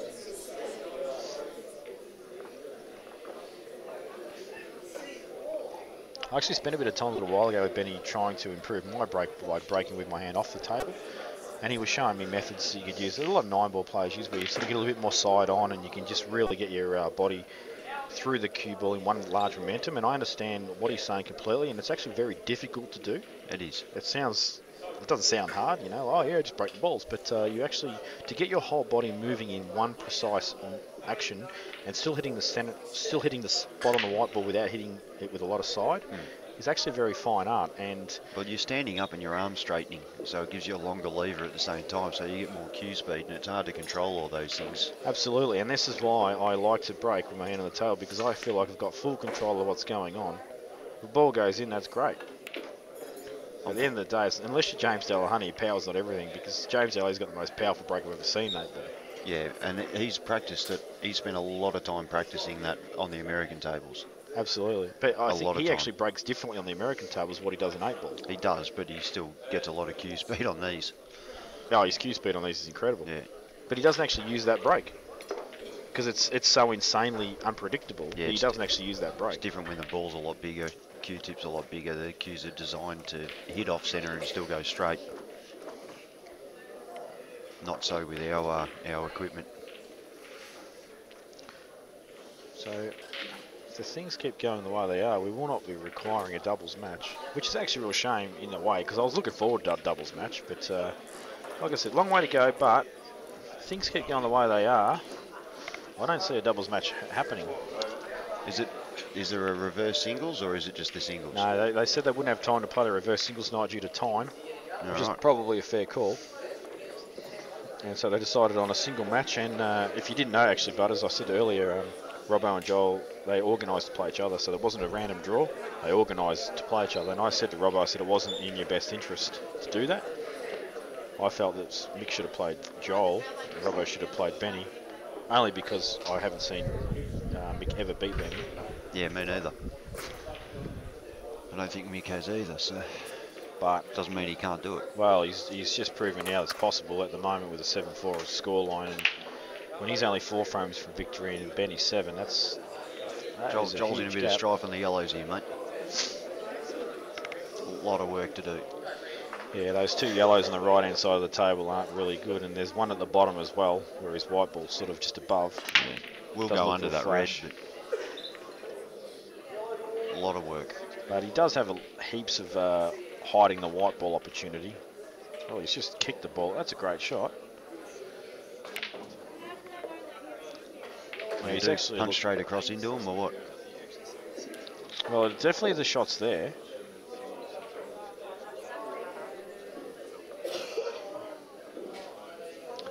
Looks like he is. Yeah, I don't think he's got any other option but to go in on. Well, he could just drift through and play the one in the middle. Well, he's tried to sit that. He's actually tried to sit that neat, and he's played it really badly. That's about as good as I'd cover a hole. Well, it's a bit of pressure. Johl is actually one of the better pocket coverers in the game, and I think just a little bit of scoreboard pressure might have just made him twitch a touch on that. Because he did, when you saw him play the shot, he kind of got through it, but he kind of moved just at the last second. He did, and I don't really like the shot anyway. I mean, say he covers that hole, Robo bounces his red out, and he's still in front. Yeah, I agree completely. But now Robo goes game. He takes a 7-2 lead. I'm actually telling you now, Robo can't lose this match for me. He's got too many breaks. I agree. So it's going to come down to Benny winning his match against Scerri, and I can tell you right now, that's actually making even more pressure on Benny, because he knows that he has to win the match now. He's got no choice. If Johl's winning this 7-2, Benny will probably start flying. But the scoreboard pressure will tell otherwise. Well, 7-2, mate. I'm a little surprised. I didn't think Johl would miss enough balls to be that far behind, regardless of how well Robo played. But that's impressive stuff. Yeah, regardless of how Johl's playing, it's very good ball. It's quite interesting just to get into a little bit of background politics. There was, as people know, there's a bit of Facebook crap going on. Robo started a bit of stuff, and a bit of banter went back and forth. But from what I can understand, a phone call from Johl went to Scerri to say, hey, let's play for 5,000 each. And they decided to stop it at 1,000 each. I'm not sure. I think Johl was just trying to just trying to scare him a bit. But they're playing for money. That's not going to bother Johl, let's face it. It's absolutely not for sure. No, Robo did. Yep. But yeah, they agreed on 1,000 in the corner, where it was originally 500. And I don't know whether Johl reacted due to the comments that Robo did make on Facebook about Johl's. Well, it was originally 250 and it just kept escalating. Not surprised from a pool player's ego's perspective. Well, I'm surprised they ended up playing for 25,000 a corner before this match started. Yeah, I'm sure Mick suggested it. There'd be a couple of things sold next week if that was the case. Mick would have put his house on it, I'm sure. just to prove a point. Well, I'll tell you what, I can't see him been in too much trouble here. You roll this in, leave it over the hole, double the other one back, and you're laughing. Well, he's playing the double. No, I No, think you he's can't play woken it up now. to himself, yeah. No, he's just having a look at the angle, mate. There's no way he was ever playing it You now. do not actually want to screw off this too much because you risk potting both balls at the same time here. No, you don't. You just roll it dead weight, mate. The problem with Just rolling roll this it dead dead weight, weight. though, Bud, is you leave yourself a pretty thin backward cut, and the white ball flies a touch, but you probably can get the white ball in between the two reds if you have a touch at left-hand side. I'd be happy with it coming out to the middle of the table. Well, I'm actually looking at coming out in between the two reds that are on the right, And then in between the other two reds. Yeah, exactly. Yeah. Or you just roll it and try and get fat contact on that red. Could even take it to the middle. Just depends on how he feels about the shot. Doubling it? Nah, no chance. Nah, you can't do it. It actually is a lot thinner than I thought when I look at the table itself. Yeah. To the middle it is. It's thinner. It's thin both ways. That's the problem. That's why he's still got to double it back here. That's why I like to screw off it. But like I said, you risk potting the other yellow or not leaving it neat. Catch that red fat. Well, he's played the double. Well, he's just almost potted off the other ball. I don't know how he's done that, but it actually bears no relevance to Benny's pot out because that pocket is not that important except for one red to the left of the black, and he can make that quite available. Well, he can do that right now. He can indeed. He can screw down just past middle, play the plant. The real problem ball is the ball on the right-hand side, just below his arm. And I think he's going to try and deal with that right now. He's either going to drop this in and play the plant, or he's going to can into it. Well, he's stunning it, so he's going to can into it. And that tells me, wow. That's very stiff. Not only that, I think it's the wrong shot. He's just trying to get himself going, Butters, because he can drop that in and play the plant. It's no big deal. I think he's just trying to get himself going, get his queuing action going. And I've spoken to Benny about this a fair bit at length. He said to me, when you're not flying, doesn't matter what the score is. If you've got a ball that's over the pocket when it's open table, you've got a long pot, you take the long pot in, you smash it in, and you get yourself going. Yeah. He's a big believer of that. He is. To get your confidence up. And I understand where he's coming from for that, but I just can't bring myself to do it, Butters, when there's a ball over the holder pot. Yeah, I'm 50-50, mate. Depends what side of bet I got out of on that day. To me, it just makes sense to pot the ball over the hole. Yeah.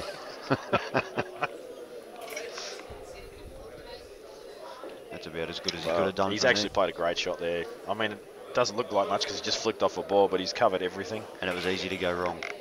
That shot would have made you proud, mate. Well, I'm actually surprised he thought of it. If I did that, I would have hit it that hard. I would have doubled this ball over onto the yellow. I was going to say, you probably got a Marcus in the bottom right-hand corner where the balk line is, but Mick's looking at coming off this back cushion to try and get a little snooker behind the yellow. Mate, can you have a look at Lee Gilpin's thongs? On the screen. You can see him on the screen. Wow. Oh, my God. What is he thinking, actually? Actually, I don't know. It might be a bit unfair we give Lee Gilpin a pacing. He's just volunteered to umpire this match. He's a great man. And we're going to pace him about his yellow thongs, but... I'm sorry, Chief, but those thongs, mate, you are a very great person of the world, but I can't go with the thongs. Yeah, Chief, you probably will go back and have a look at yourself, parading yourself on camera and holding that clock. But those yellow thongs, they need to be replaced immediately. So what does Scerri do here? Up and down? Or just... No, I think he needs... Wow. Just kill it? I don't agree with this shot at all. That's risky. I think up and down makes it a very hard out. I think if he comes off the side cushion, just tries to land dead weight behind that yellow, might be a shot. Yeah, well, if he kicks right, he can get the snooker as well. Looks like he's going up and down. And I'll tell you the other thing about this up and down shot. If it doesn't turn out right, he can actually play a snooker behind the other yellow. So now he's got the snooker behind the other yellow. So if it's touching, it actually sucks for him. Only reason I say it is because it's actually tricky to play away. It is, but you just nudge off the jaw and back in there. Well, I think he wants to play a dead weight into the cushion. No, it's not touching. I can actually see it. No, you actually spot on there, Butters. So he's just going to... You could drive a pencil through that gap. You can. He's just going to roll into this. And problem is, the angle he actually wants to hit it, he wants to be like he actually wants to be at the other end of the table. Well, you got to think of this from the next shot point of view. He's played it pretty well. Ben plays up and down, gets contact here. What does Scerri do? Well, it all he's depends. got the one here, and then he's got to play that shot up the top to get back on the black that doesn't go in either of these corners. Well, it does actually depend on if he leaves him an angle on that bottom ball. Yeah. If he leaves him an angle, then Ben he can actually get back up towards that last yellow, and then he can screw off it and get back to centre table. So, but you're right, it's still a difficult out. And what if Ben just pushes the yellow across the table here and leaves the white up the top? It's not a bad shot, but I still think getting out of it is a better option. Don't get me wrong, I wouldn't play that shot either. But No, I know you try and get out of this. all day long. And I would too, actually. I would be like, you've got such a massive target area. You've got to play this shot. Well, he has played it terrible. That's unbelievable. Like, I actually can't fathom how bad he's played that. There was actually side on the white ball too. I'd love to replay that because he had some right hand side on that. Yeah, that's a very uncharacteristic shot. He's got an absolute paddock to hit there. And the actual funny thing about it is this is still a difficult out. Yeah, it is too. It looks, oh yeah, I've got 2 shots, no worries. But this is actually still got to be played quite well. I don't know if he's got the angle to pot this. Well, if he's actually got an angle to pot this, then it's great for Mick. But if he's not on this... I'm sitting directly behind it, and it's touch and go. He's asked for a touching ball, so I think he's going to try and double kiss it across, maybe. No, he's going to play the cut, try and leave himself 2 on that yellow. A little flick off, maybe, and then try and hopefully leave himself an angle, just get on the ball in the middle. On the black in the middle, that is. Yeah, he can't take the top ball first because he ends up in the same position. Yeah, I think Benny's been a little bit fortunate with the white. Well, because he could have. Well, I guess if he doesn't hit the middle, he's definitely going to hit the ball. Well, Mick's decided to play a shot off 2 rails. That's pretty lucky. Well, Anything could have happened there. It could have, but at the same token, it was a reasonably calculated shot. Yeah, but now he's pretty straight too. Yeah, can he screw off this and get back to sort of where he is now? He can, but it's not an easy shot. No, then he's got to play the ball in the middle, go up and down the table and land for the black in the middle, sort of where the white is. And to go up and down the table, he's got to land absolutely precisely on that yellow because it's this side of centre. So here comes a screw shot, and I just don't know whether he can play this shot. I think he's actually got the worst angle possible. I think if he's going to screw off this, it's going to go towards the pocket. Yeah, it's a couple of very interesting shots have just been played, that's for sure. I'm actually thinking I'm going to play this ball in the corner, in the middle now, go up and down the table. Yeah, I think that's the shot. It's straighter than it looks too. Yeah, so he's trying to force the angle. Yeah. I honestly think potting that ball in the middle, going up and down the table and backing yourself to get back between the gap, then you play a little screw off and play with the black in the middle. I think that was the better shot. Now, this can get a little bit awkward. Because I'm not sure where the black goes either. Black will go in the middle, I reckon. Yeah, I'm almost 100% sure that black will go to the left middle. It'll go to the middle, he shouldn't have a drama. But he's taking his time, which means maybe it's a bit dodgy. Well, it's just his starter shots that's a bit dodgy. Because even playing this plant, if you get it on the wrong side of the red, you can go wrong. And that's the way to play it. He's played that actually. That's a very good shot. Yeah, better than it looked. Even now, though, he's still got to play a very nice little shot. Yeah, I think he's alright. He's just got to stun and then he can play the inside red first. Oh, he's gone. Wow. That's actually as bad as you possibly could play it. That is. Yeah, the line was perfect. He just had to punch it a bit more. Well, kicks it out of the I think way. what you said, but it was a shot. You just didn't have to hit it that hard. You just drop the ball in the middle. Yeah, the inside one, and you come back out for the red in the corner. Absolutely. He just hasn't done that.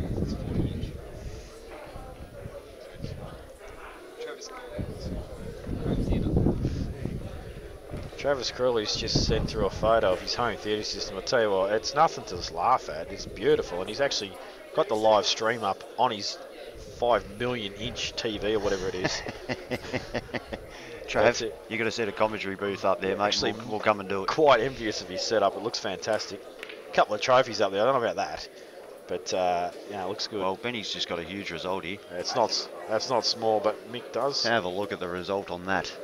Yeah, that's not small. And not even a total, which means Mick can't even come up and down. The cue ball was planned, but everything else was, I think he was just trying to kill something. Yeah. Whatever gods he was praying to with that one, it worked. He's even fortunate the fact that it's not a total, because if it's a total, Mick can come up and down and try and rest on the yellow near the black, get a total back. So Mick's probably thinking, what is going on here?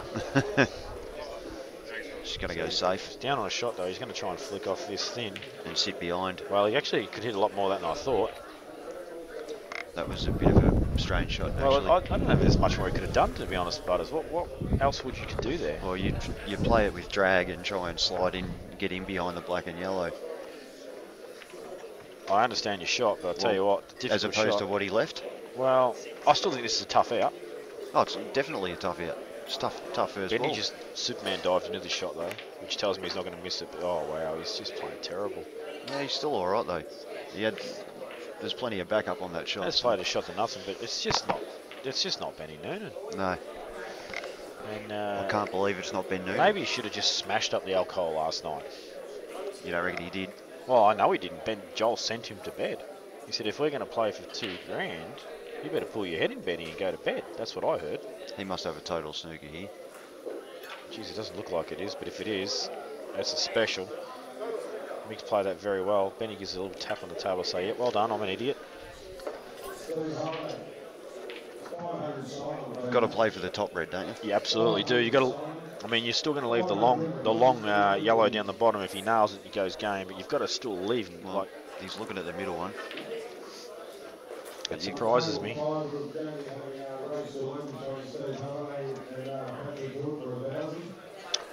Well, that match has just been advertised. Steve Halliday and Patrick Good for 1,000. That actually should be me playing Patrick Good, so I'm a little bit disappointed about that. And Benny's done a Benny Nunan. He's played a great shot. Uh-huh. But I have got Marcus Harrison lined up for whatever he wants to play for as soon as he's ready. Yeah. What's going on now is Marcus can't play normal pool, so he's invented his own game to try and win money off Jamie. He's already lost a lot of money to me in the past, and he just doesn't lose anymore. He's just inventing new rules.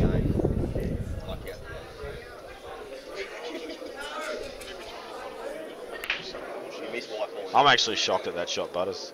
I really am. Yeah, that was very bad, mate. I actually think that's end of the match. I honestly think that if he doesn't produce some kind of fluke here, that this is the end of the match. I'm going to make that call this early. I reckon the black goes off the yellow if he hits it fat and straight in the middle. That's what I'll be going for, but I'm an idiot. So. I reckon that yellow's in the way, but I like your thinking. I think that yellow's just in the way. Could be wrong. Well, he's going off 2 cushions. What's he going for safety? He's hit it way too hard. That's a very, very good shot. It's an excellent shot. It hits it a touch softer, it's even better, but still a very good shot. Yeah. I'll tell you why it's such a good shot is because Mick does have a pot on the yellow, but he's got probably 0 position afterwards. And he's going straight into the black. And I think the problem is he goes high off the black, so the white ball fly up the other end of the table. So if he's going to play this, he's got to play at a lot of pace. And I think if he plays with right-hand side, Butters, he can come off top cushion, off the black, off top cushion, off side, right-hand side cushion, and then back for the ball in the middle. I think that is the shot. I'd just go the double. You go the double? Yeah. Well, he's played a very smart shot. How am I, Butters? I'm probably one of the better tactical players going around. I'm one of the better tactical players going around, Butters, and I can't think of an easy, simple shot like that. I've lost it. I've absolutely lost it, Butters. Well, that is now the that best you shot look at it, it played. was pretty obvious, wasn't it? It absolutely was obvious, but Benny's playing a very good shot here. A little push shot, which he doesn't like playing. No, he but hates he's happy to do it for 1,000. He would have liked that to sit over the hole already. Yeah, well, it wasn't actually possible for him to do that if he wanted to get a good white. Yeah. But he's actually overhit it. And, we know how much he hates playing that Does shot, he? mate. In fact, called a push shot himself in Bury in 1 year and cost himself a match, pretty much.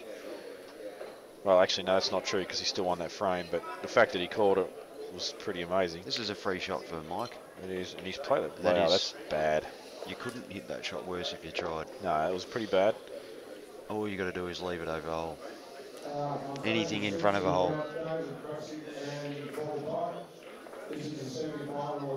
Now Benny's got to either bite the bullet and just bump it out, or he's got to try and have a dip at it or get it down here, which Yeah. he's probably too straight to do. I'm probably happy to double this centre table though, Butters, and just put the white ball on left-hand side cushion. Yeah. The danger with that shot though is you leave Mick a chance to play a dead weight snooker. I'll tell you now, with the slippery cloth, you wouldn't want to hit it too hard and go in off either. Well, he's played the crazy double. He's left the black in a reasonably good position, but see the problem, reason I don't like that shot pulling the white out is this plant does go. The plant does go, and he's left him wide enough to be able to hold on that side of the table for the second one. he can play this shot with a fair amount of control now. Whereas if he was dead straight on him, he couldn't.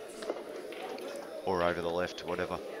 Well, he's looking at the plant now. I mean, another option he does have, if you absolutely can't stand this plant, is to come off the side cushion and just rest on the yellow and get a snooker. But it's really a negative shot, because if Benny comes off the side cushion and does hit the black, you're in all sorts of trouble. It's not a shot you play at 7-4 up. No, I think you play the cannon, or the snooker, the plant all day here. And he's nailed it. How's his white and how's his object ball? It's terrible, unfortunately, for Mick. Couldn't have really asked for a worse result. No. Now, the question is here, but I think you still take this ball on full-blooded. And when I say full-blooded, I mean you drop it. You try and knock it in. You play the double. You don't try and screw off and get position. No, no choice. Got to do it. There's no safety. So you're going to screw off it? No. Just drop run it in and play the double. Yeah. I agree.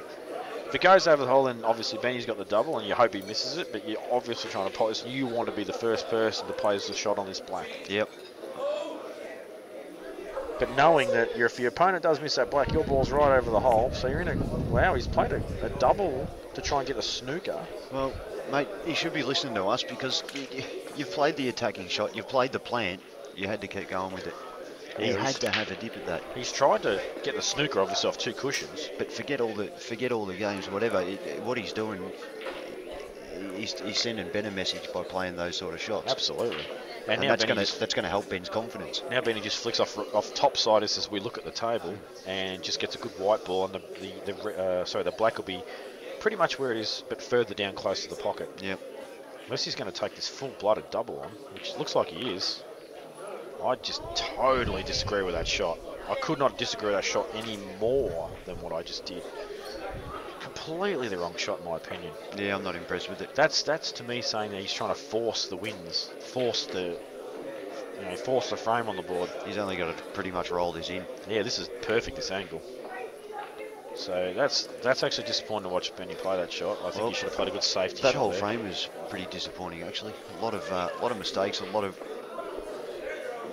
judgmental mistakes. There were, and well, we haven't actually paid much attention to this match, but I think, what was the score, 6-2? And now we're looking at 8-4, so there hasn't really been much traction gained, but Johl has a few more frames on the board, which will help his confidence. But he's just fallen short there by about a foot and a half. Yeah, he'll be right here though. He wanted to be right up towards the middle pocket there for a simple stun shot in the corner, just glide down the table. Just stun and hold. These Play reds, the other yellow, get out there. These reds are absolutely horrible too. Should he happen to somehow fluff this out up. They are a disgrace. So he'll be potting this ball over the corner now that he just planted. Unless he's nuts. Yeah, unless he's off his chops, but he'll be screwing out, just getting a good angle to stun. Or even dead straight's fine. Just screw back across the table. Absolutely, as long as he's not on the cushion. Playing with. It's actually probably a better option, because you're not playing with fire with anything then. Yeah, the only reason I don't like it is because if you underscrew it, then you've got to come. You've got to play a cut. Yeah, going towards the reds, and that's a shocker. He's left himself way too much angle here. Actually, looking at that angle, and once again, camera angles can be deceiving, but he might be able to use that red in the middle to get a good white. The red in the middle? Yes, if he actually pots this in the corner, he might be able to come off the side rail, just cannon the red, and get a good white on the yellow. He's closer to going into it. That's almost the half ball shot in snook. That could be even better as long as he doesn't pot it. And my shot was correct. He did come off the side cushion. And he's just okay, I think, from this angle. For the first time in history, Butters, I'm right about a shot. And I was wrong, Jamie. It's amazing. I admit it. That's the first time that's ever happened. I think we should have a celebratory ceremony about that. Can we please get some flags and cues raised for me to walk through? Jamie just picked the shot of an attacking player. Just come back out the middle of the table. Don't do too much with it. Yeah, he's just got to run through this and take the longer ball on. And that's a nice shot. So I don't expect him to miss this. I'd say that's exactly where he was trying to land. Unless he decides that I'm going to choke at 8-4 down, I don't think he's going to do that though. Too good a curious to miss this black. But like we've always spoken about, scoreboard pressure can do funny things. I just still do not expect him to miss it.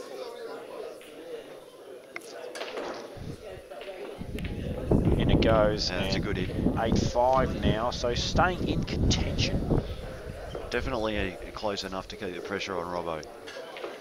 Whereas this match, well, this worries me a little bit for Benny's sake. For Scerri's sake, I think I'm flying because 8-4, I'm at the table. I'm feeling pretty good. Well, he's got to make a... Is he playing the plant here? I think he has no choice. He gets his plant, he's out. That yellow looks like it might go in the middle.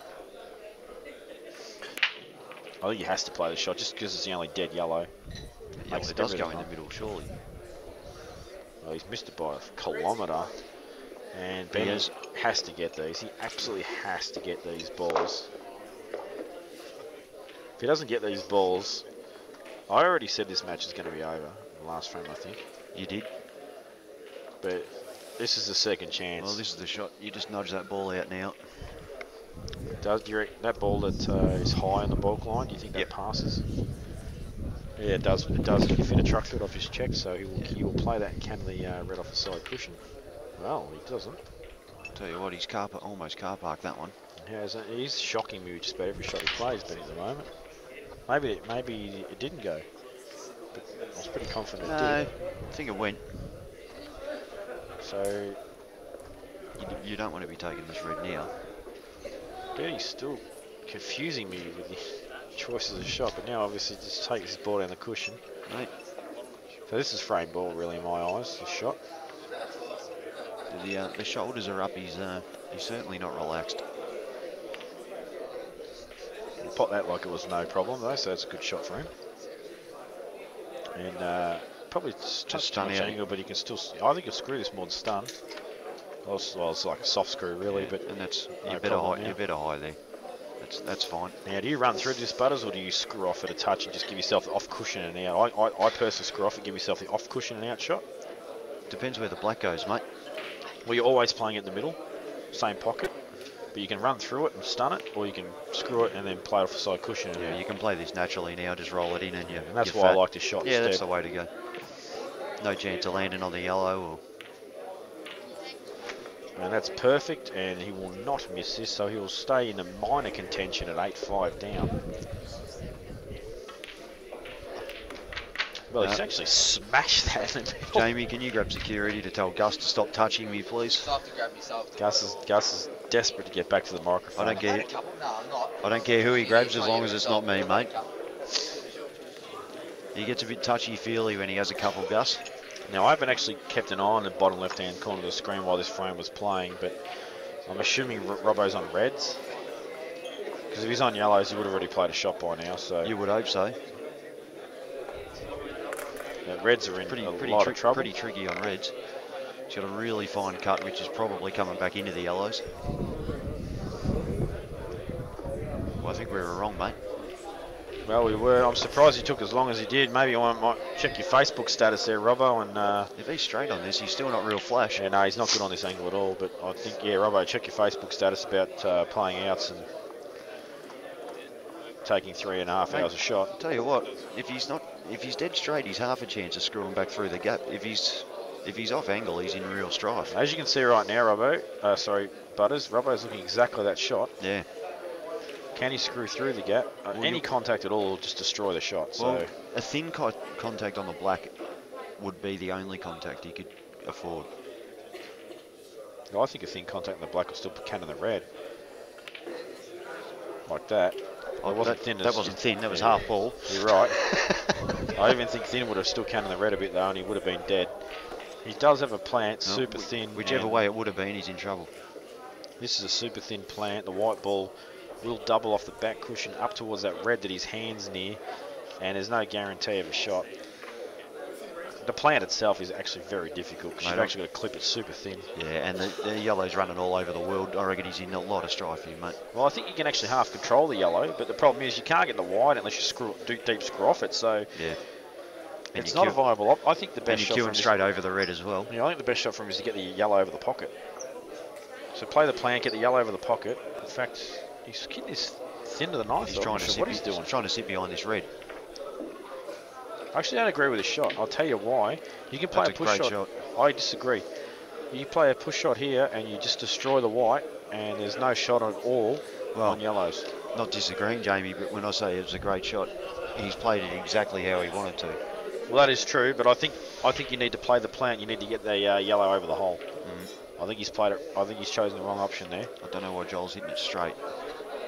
Well, either way, wow. I don't even know how he's popped that because his arm was in the way. Why wouldn't you just knock that in? He's just said, is this ball frozen? Because if it is... Well, he might follow her up here. His sister's just arrived to have a look. I'm telling you now, Joel's not out of this match yet. Well, even though earlier I said he was. I know, mate, but that's what commentary's all about, isn't it? And he's played a good snooker. That's a great shot. I did say earlier that he couldn't win this frame match anymore because Robo had too many breaks, but if he does win this and goes to 8-6, well, I think it's still game on. As soon as that happens, stuff will start creeping into Robbo's head too. Yeah, well, I don't think Robo will be that concerned. I reckon if it gets back to 8-6, 8-7, Robbo will start thinking, maybe I shouldn't have said all that stuff on Facebook. And I'm going to look like a real tool if I lose now. Because that's the sort of things that do go through your mind, mate. I don't care if people don't admit they do, but they do.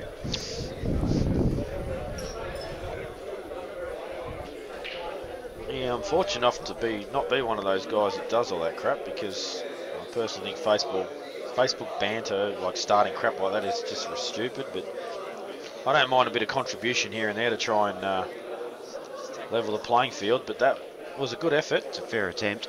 I don't know why hasn't played with side cushion, gone between red and black there. Yeah, me it looked too. like a viable shot. He did look at it for a brief second and discounted it pretty quickly. So hard shot to read off slippery cloth, but Joel's out all day long off this. I think the reason he decided to play the shot off the jaws is because he's trying to hit the bottom side of the yellow and he gets a really good white. Michael Scerri's just come over to have a look, and unfortunately his match isn't on at the moment. So Benny's gone for a second. Oh no, he's gone for a smoke. He's back now. So that match will continue.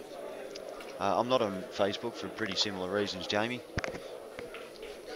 I can't not be on Facebook though, Butters, because there are a lot of friends that I catch up with that I don't see in person. So the only way I can catch up with them is over internet. So it's a good method. But, that's fair enough. But the crap that gets spoken on there, well, it's good and bad in some ways.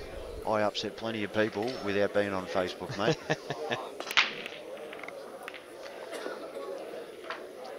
I think, though, of recent times, I think Robbo's been one of the biggest instigators of talking crap and starting a bit of banter on Facebook. And I think he does it absolutely deliberately. Sorry, Jesus, how am I going? Well, I've spoken to him a couple of times about it, and as I said earlier, he definitely struggles to get across exactly what he means a lot of the time, and he freely admits that. He's not good with words and stuff. Oh, mate. Robbo's...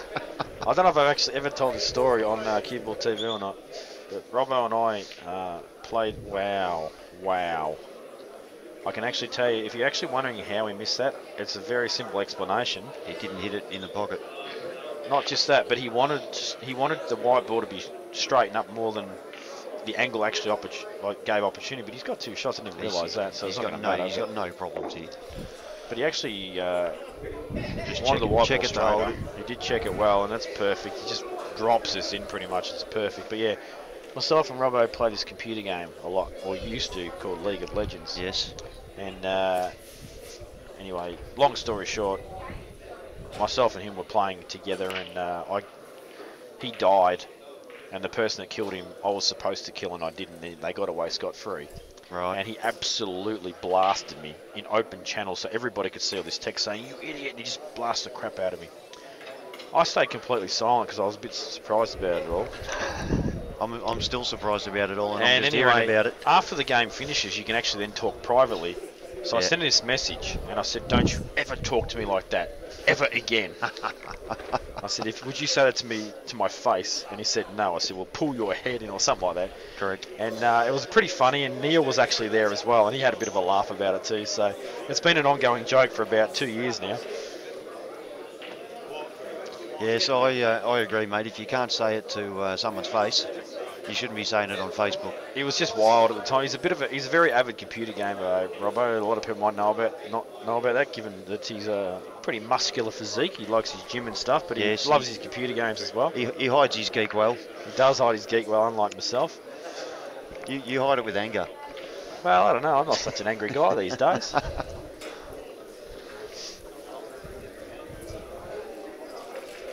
Have smashed a keyboard or two in my time, though. Ben's actually just taken me water and kept it. He's a good bloke like that. Yeah, you went all right.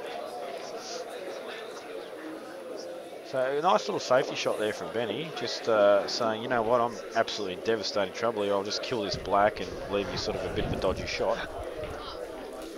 Mate, I quit drinking. These people are still stealing me drinks. What is going on? Well, water's highly sought these days, Butters. Yeah, it is. Well, he must be on this red. Certainly looks like it. He was, and just cued that in with absolute authority. He's getting angry. He's seeing the line, Mick. And just looking at the table now, it looks like he's got a very good angle to just run through this with top. If he can get underneath this yellow, he doesn't want to hit it full. He wants to get off the side cushion underneath the yellow. Yeah, he'll make actually sure open everything make sure up. the white stays under. Well, he's missed the pot. I don't know if it's jumped out of the pocket or not, or whether it was too quick. It's just gone in anyway. Well, I was looking over at the table and it's fluked in while I wasn't watching. Benny will be watching that going, yeah. Thing I is, was looking though, good half a second ago.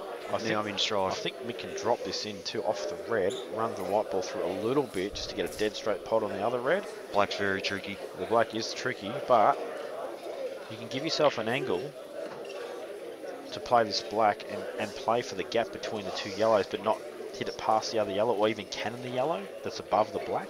Yeah, that's a very small target because the black's almost directly in between that yellow and red. I like this. I think this is okay. Oh, I'd still be happy, mate. And like you said, he shouldn't even be at the table because he's just missed that ball. So, Well, I don't know whether it hit the back of the pocket flew or not because he did smash it, but whether it was a genuine just no, if it was back of the pocket, it wouldn't have gone back across the table and in. Yeah, that's true. It would have just sort of wobbled and jumped. But he's hit that. He's actually under hit that because he's got to screw off this now. He's actually got to jack right up here, screw off the side cushion, back across the table and give himself a shot on this yellow. He might be looking at a safety instead. And if he gets any slide on it, it's gone. Well, I think the shot's not on, Butters, because of that. Unless you actually jack right up. No, I think regardless, I think what you're saying is right. I think the slide will kill the white to getting back across the table to play that shot. This cloth was old, I'd say, yeah, this is probably a good shot.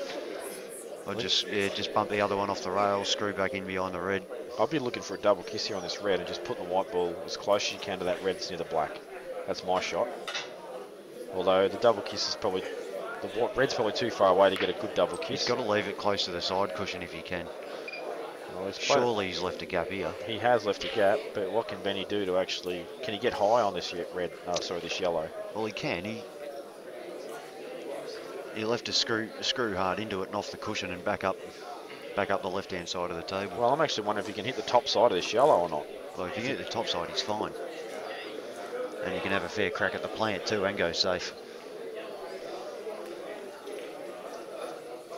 Well, he could hit top side. He's played a smart shot. No, he's on that. Well, there's a little bit of Chinese involved, but he's still on it. Steve Tran has definitely come to the party, and you're right though. He can drop this in dead weight, and he's actually going to be fat on the last red.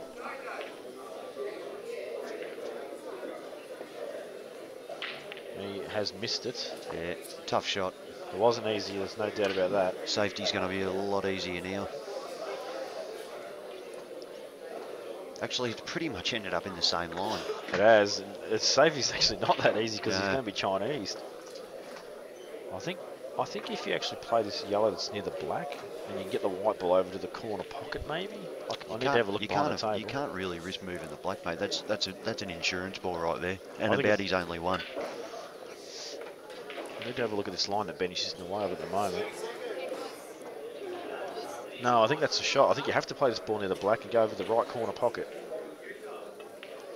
Yep, this is the shot, absolutely. But he's overhit it, I think. See, what line has he got on it? I'm actually putting that on the right-hand side cushion. I don't know if you can pot it. Now, the reason he's actually gone so far across is he's wanted to cut off the bottom ball. Now, what's Mick looking at here? I think he's looking at the plant to say, is this on if I just hit this ball for side cushion? Side cushion's not an option, actually, because you're just going off, so must be able to hit it direct. Yeah, you won't want to do that because he's pushing him further away from the pocket anyway. Absolutely, and so I think he's going to try and sneak through the gap again. We're seeing if he's got enough to play the red into the other red so it holds it. I think the most important thing about this shot regardless is cover the black. Tell you what. Oh, well, he's played it well. Yeah, but he has left an opening now. I think that's probably as good as he could have played it, though. Clearly it wasn't on. He's played it pretty much dead straight, got the double kiss, got the red over the hole. Probably not going to play it much better than that. Oh, Benny's got to run this up the top. He has indeed, and this is all about the black now.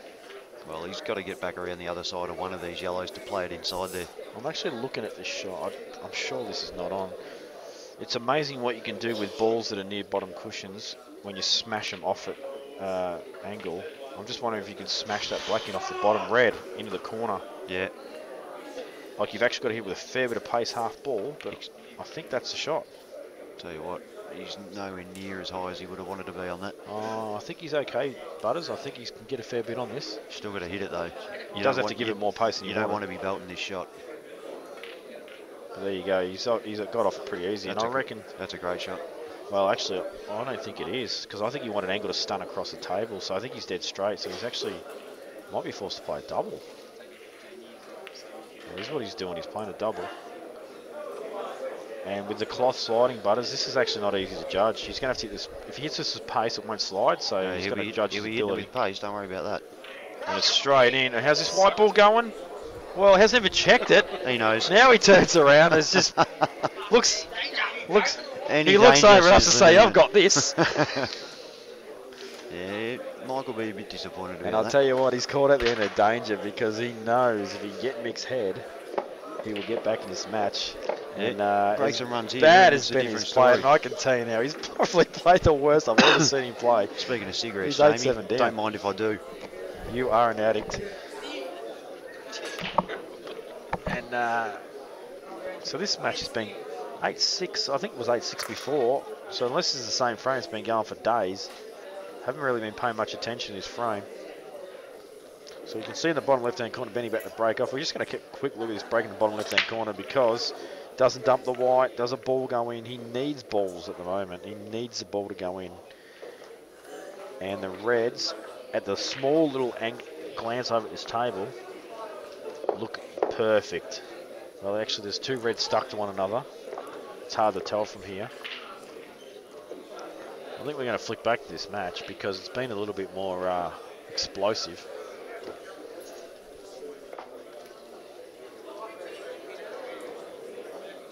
So there's the full view of the table, and well, Mick's taking yellows. Excuse me.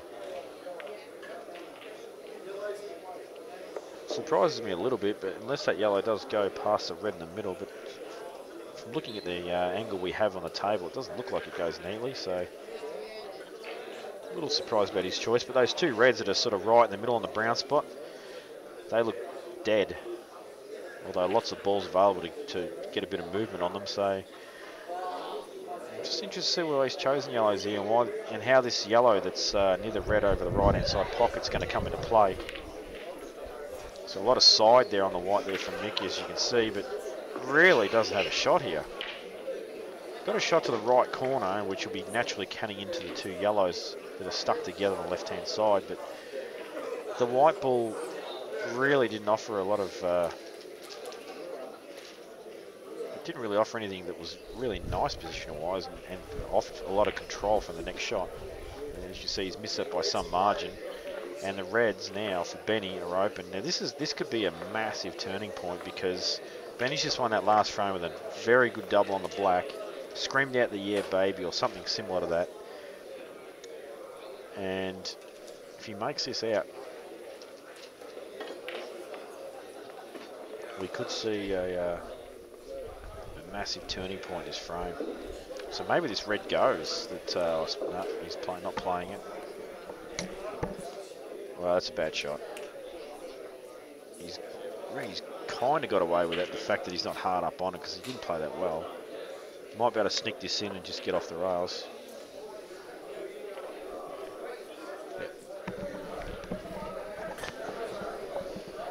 I'm back, mate, I'm back. Well, he witnessed an error from Mick. I think he chose wrong balls, to be honest. What's he gone yellows, He obviously? went yellows, and there was a ball over the middle that Benny's since eliminated it. I didn't believe was on. Benny's just got to try and hold out in the middle. Well, he's got around the angles nicely there, because he's got himself back centre table. The ball over the pocket doesn't look to be on. Might need a swerve to pot it. I think if he can pot it clean, it's perfect. It's perfect. You just roll into those reds. Yeah, exactly. And those 2 reds don't look available at all. Well, it is. No, it's not on. Oh no, he's taken the other one. Oh, he's missed that by a kilometre. He steered that. Rushed that. He's just tried to steer it away from the other red. Well, he just kind of...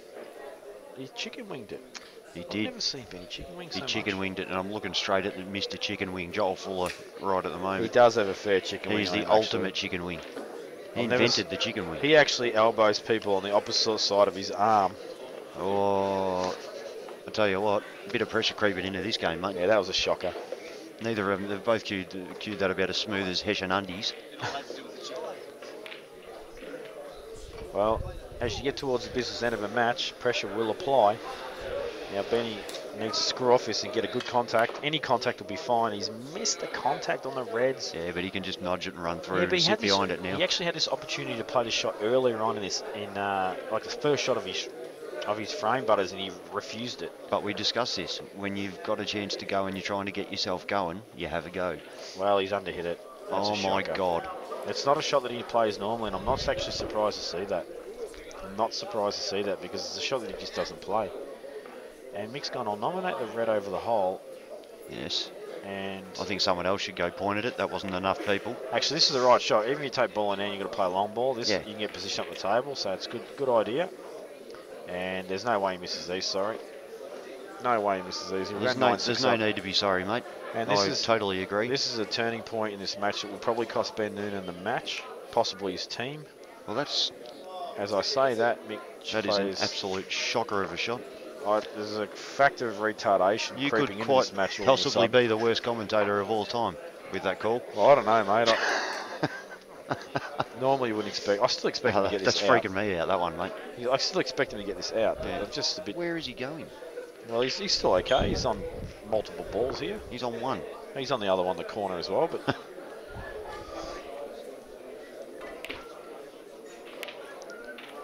he punches that in like it was a boxing bag, and he should be fine now. So, ball on the left-hand side, ball on the other corner, ball in the middle, just glides for the black, and it should be... Arthur and Martha have come to the party, Butters. They have indeed. Normal service as far as Scerri is concerned has resumed. Well, What the this is strange too. hell is this? Why are you doing this? I don't understand this shot at all. He's just like, I just no need to play that shot. I'm just off my head right now. I don't know obviously. what's going on here.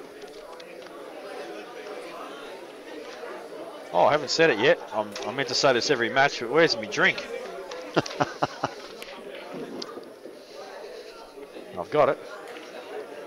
And either way, Mick has, provided he doesn't miss this, and I can't see him missing it. Well, I've said Playing that about a his few game up. other shots too, but you should be right. Well, Ben will be absolutely filthy. Well, that to me could be a massive turning point in this match, because he could have potentially gone 8-7. Now he's 9-6, close to the hill, and yeah, not good.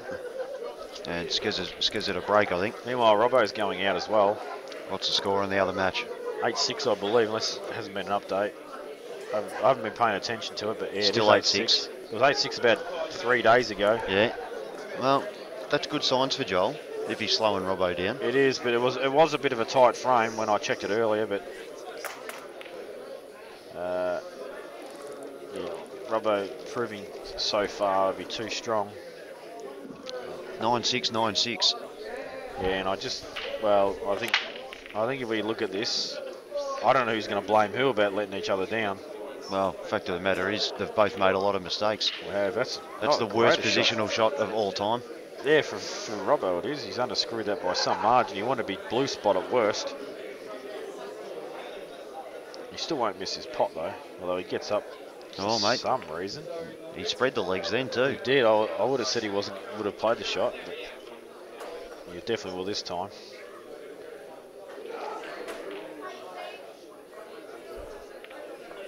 And it goes, and he will take a 9-6 advantage. 9-6 and 9-6, mate. You would not put any money on Johl and Ben at the moment. Benny's, oh jeez, I thought he had hit that for a sec. So did I. But he's okay. He should go game. Well, he's got. There's nothing in the way, mate. He's rolling. He's in the no feather mode again. Normally, the no feather mode means he's flying.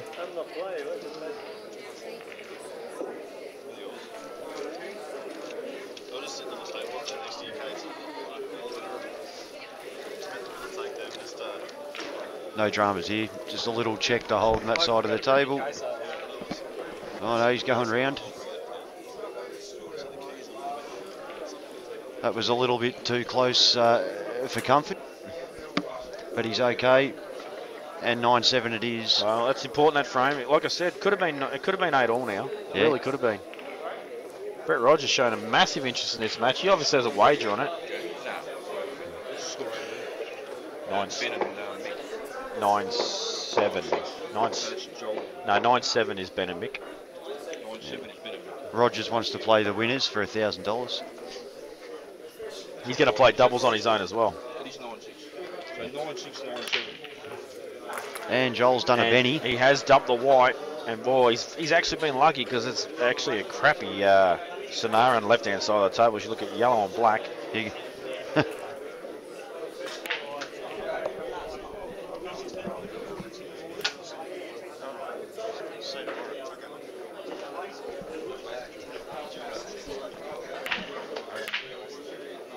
And Ben's managed to not go in off, but only by about 3 millimetres. It wasn't a ball though. White ball is hanging in the middle. So we've got to be looking at yellows here, Jamie.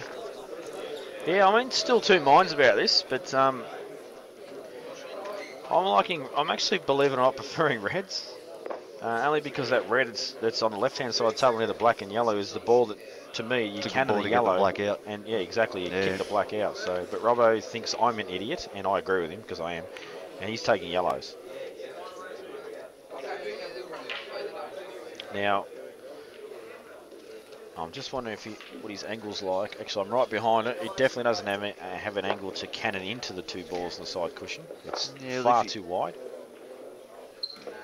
So if you can get down there on the yellow down this end of the table. He's just indicated now he's going to stun this and play the ball in the corner, stun across the side table and try and get in between the two balls. Curl around him. He's overhit it just a small amount, but he's still okay. Now we're going to see him screwing his. See how he's lining the cue up? He wants to hit in between. He doesn't want to hit one or the other. He actually wants to hit in between. He wants to make contact with both balls. But he needs to hit him firm, because if he brings it out just a few inches, it's still dead. Yeah, the yellow will die. The black will be okay, but the yellow will be probably clustered on the red. So he needs to give it a little bit. He won't smash it, but he needs to just give it a little bit of medium pace. Yeah, he won't tickle it. And he's hit that pretty well. In fact, he's still left that black. Yellow on. Yeah, he's okay. Yellow does go down the rail. Now I'm not sure. He's not sure what he's looking at. He's looking at off this yellow. If he can slide around that red, which I don't think he really can.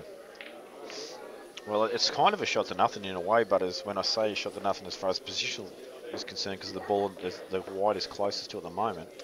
You can just slam it and go straight into the red. Exactly, and he'll still have a backup ball, yep. Yeah. So he wants full ball contact on the red here. Promote the yellow. Well, he's actually gone off the cushion. Yeah, I actually think he's misread that. I think he should have actually gone full ball into the red.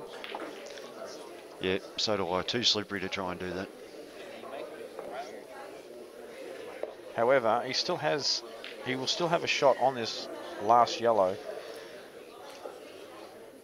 There's no way he's going to play this shot. No, he'll be playing it last. Play the one in the middle, run through. Play the one in the corner. Yeah, and you're going to be playing a ball down the cushion as a shot to nothing. And the reason it's going to be a shot to nothing is if it goes over the hole, you've got that red really covered.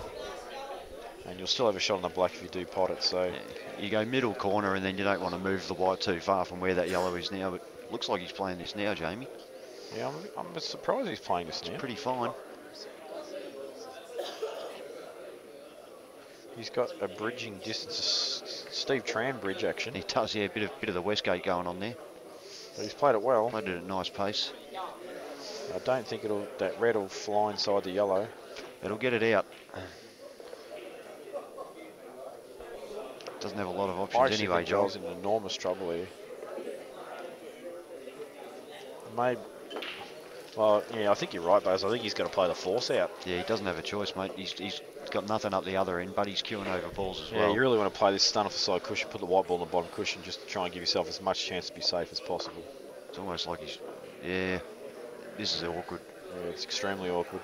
Very good chance to pop the yellow if he accidentally clips it first. And you got to cue it nice so you don't jump the white. Well, he hasn't clipped it first, but he's still left it on. That's unlucky. He's played that pretty well, actually. He did play it quite well. I think if anything, he's probably underhit it. I think he had to give it a little bit more pace, just punch it a bit harder. Yeah, Robo's on the hill, if you ask me. He will. I'm actually going to take this opportunity to relieve myself while he makes this out, and I expect to come back to a 10-6 result. Fair enough, mate.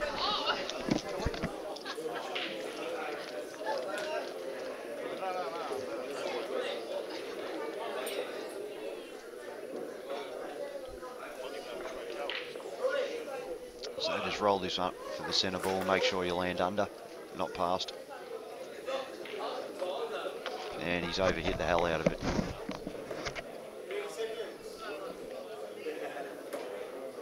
Now this is a little bit awkward because the red on the back rail would be in the natural, the one near close to the middle of the table would be in your natural line to go up and down here. No kiss? Well, you'd be trying to get... No, he's all right. Still no drama.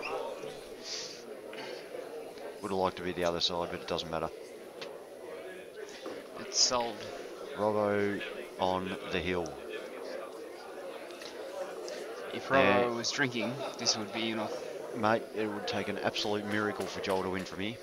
Ben is their last hope at the moment, I would say. And welcome, Joel Fuller, Mr. Chicken Wing. Lovely to have you here, filling in for Jamie's toilet break. Jamie actually has a bigger beard than I do right now, but mine's just a little bit more tailored or structured. Back to Ben and Scerri. I was more talking about your beard. My beard's awesome. It's a you and I. That was a cameo special comments appearance from Joel Fuller. I have got a bit of growth at the moment, and that's purely due to two things. One, I'm too lazy to shave, and number two, Colby likes it like this. I know she does, mate. That's why I don't shave either. Yeah, well.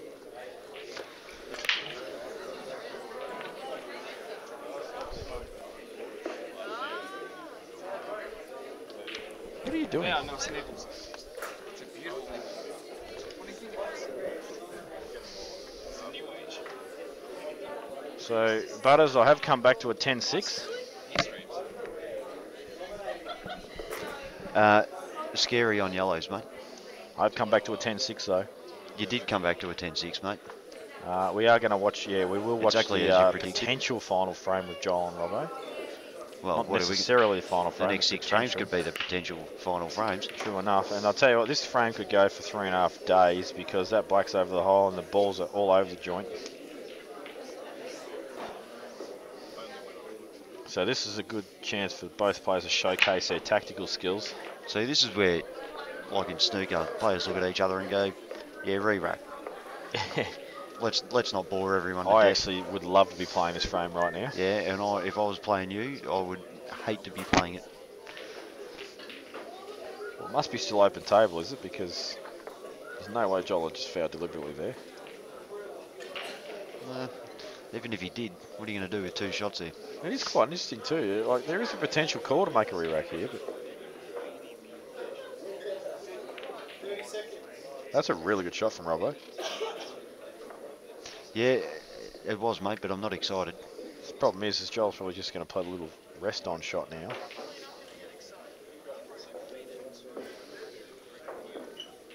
I can't see any excitement in the near future in this frame, Jamie. Well, I'll tell you what, if they both decide to just keep tucking up on this yellow, we may see a re-rack. Who broke though? That's the question.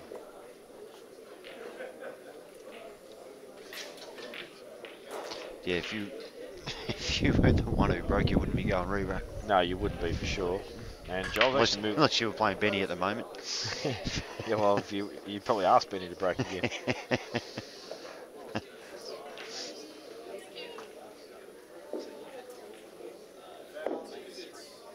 Benny's actually just fouled on the other table. So say another thank you to the two refs, and we've got Mark Williams, not Machine. Stealth, And Mark Lee, Stealth Williams. Mark that's Stealth it. Williams. I knew him. I just couldn't remember his And the face. chieftain, No. Lee Gilpin, who I said earlier is a great person of the world. But has the worst thongs. Has the worst thongs. Yeah, bright yellow, canary yellow thongs. He has the worst thongs that go well with As his you can worst just cue see, case. you can just see on your screen now, on the left-hand side of the screen, there's just a foot hanging out with a bright yellow thong on it. It is a shocker. Have you seen his cue case? Yeah, they're his little sister's thongs. Have you seen his cue case, Jamie? I haven't. He's had a pink one for about 10 Actually, years yes, now. I have seen that. Yeah, it's worse colours than yours. My colours are deliberate. That's right. I'm not saying they're not deliberate, mate, but they're still terrible. They are. And that's a very good shot there from Robo. You got to get this red out of there.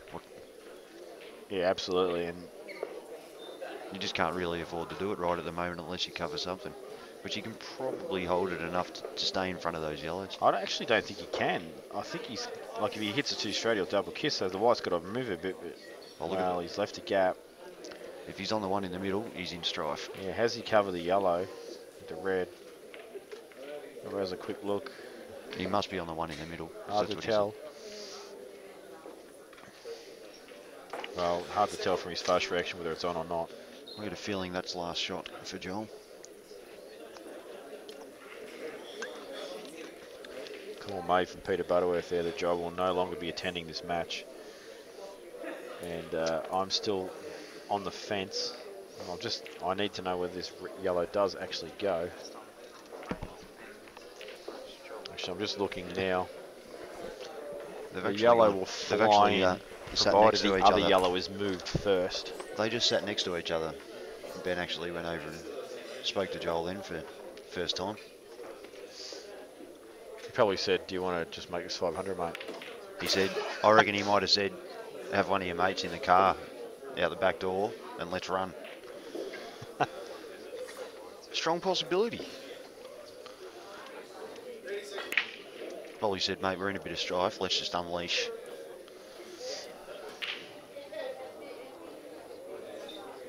So as I said, he cleared that other yellow, so this yellow now goes. Yeah, but the one in the middle of the table doesn't. In the middle, sorry, the one near the black spot.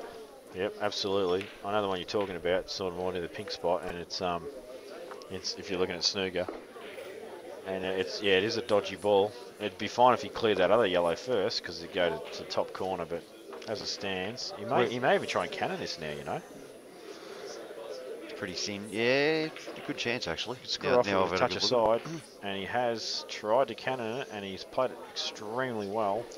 Does it go to the corner? Yeah, it's on now. Oh, absolutely, it flies in. We can see the angle, but he's still got to get back down on it because he's got just a little bit of angle off this ball. Skez is on the black on the other table. We just not the easiest shot of all switch time. This ball, other table, and I think this black looks a bit dodgy. It's not easy. He's going to try and pot it direct. If anything, he's going to undercut this. Oh, wow, he's pot the white. That's incredible. 9-8. That's actually really stiff because he's come off the red exactly at the right angle to going off. Well, yeah.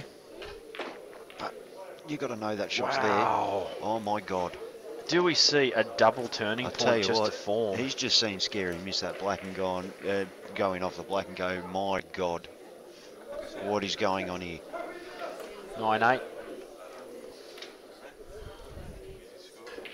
Scerri's thinking about it because he just come and asked us to score. Yeah, I don't think he needs to worry about it, to be honest. I think he needs to just get on with it. Like Robo, yep, sure, he's 10-6 up, potentially probably 10-7 now. But yeah, asking for his score because last time he and Ben played, 75 people in the room got the score wrong except for Ben, who was the drunkest. Yeah, it makes no sense at all. So this ball that's on the right-hand side of the table near the middle. Johl has to make this out with a bit of authority and go, I'm still here, mate. He does. I'm just concerned about this red on the right-hand side still. He just needs to screw this a bit. Well, I don't think he's played that well at all. And when I say that, but he's playing like a crab because... Jamie, when you say I don't think he's played that well at all, I wouldn't say you're a genius. That is an absolute horror. He just played like a crab because you actually need to screw off it with a little bit of side to get right underneath the ball. I would expect JR to play that shot today than the form he was in. But the thing is, he's just got the easiest layup snook you've ever seen in your life. So you're just going to play the double on this red. You're not even going to try and pot. You're just going to hold the white. As long as he learned from Ben and hits a cushion. That's what I'm saying. You're going to play the double, but not actually reach the pocket. So you don't try and just reach this rail on the right-hand side. You actually play the double and try and get to the other side of the table, but not reach that pocket. Well, you want to get it close over there because then it might get into the way of his escape as well. Well, he obviously had a lot more. Tell you angle what, than I thought, maybe. This is not flash. He's okay though. No, he was squinting as he walked off. That generally means, well, not impressed. This plant's got to be made if it's even on. He might have been squinting, but he could have just been trying to do a secret Steve Tran impersonation. We just don't know. No,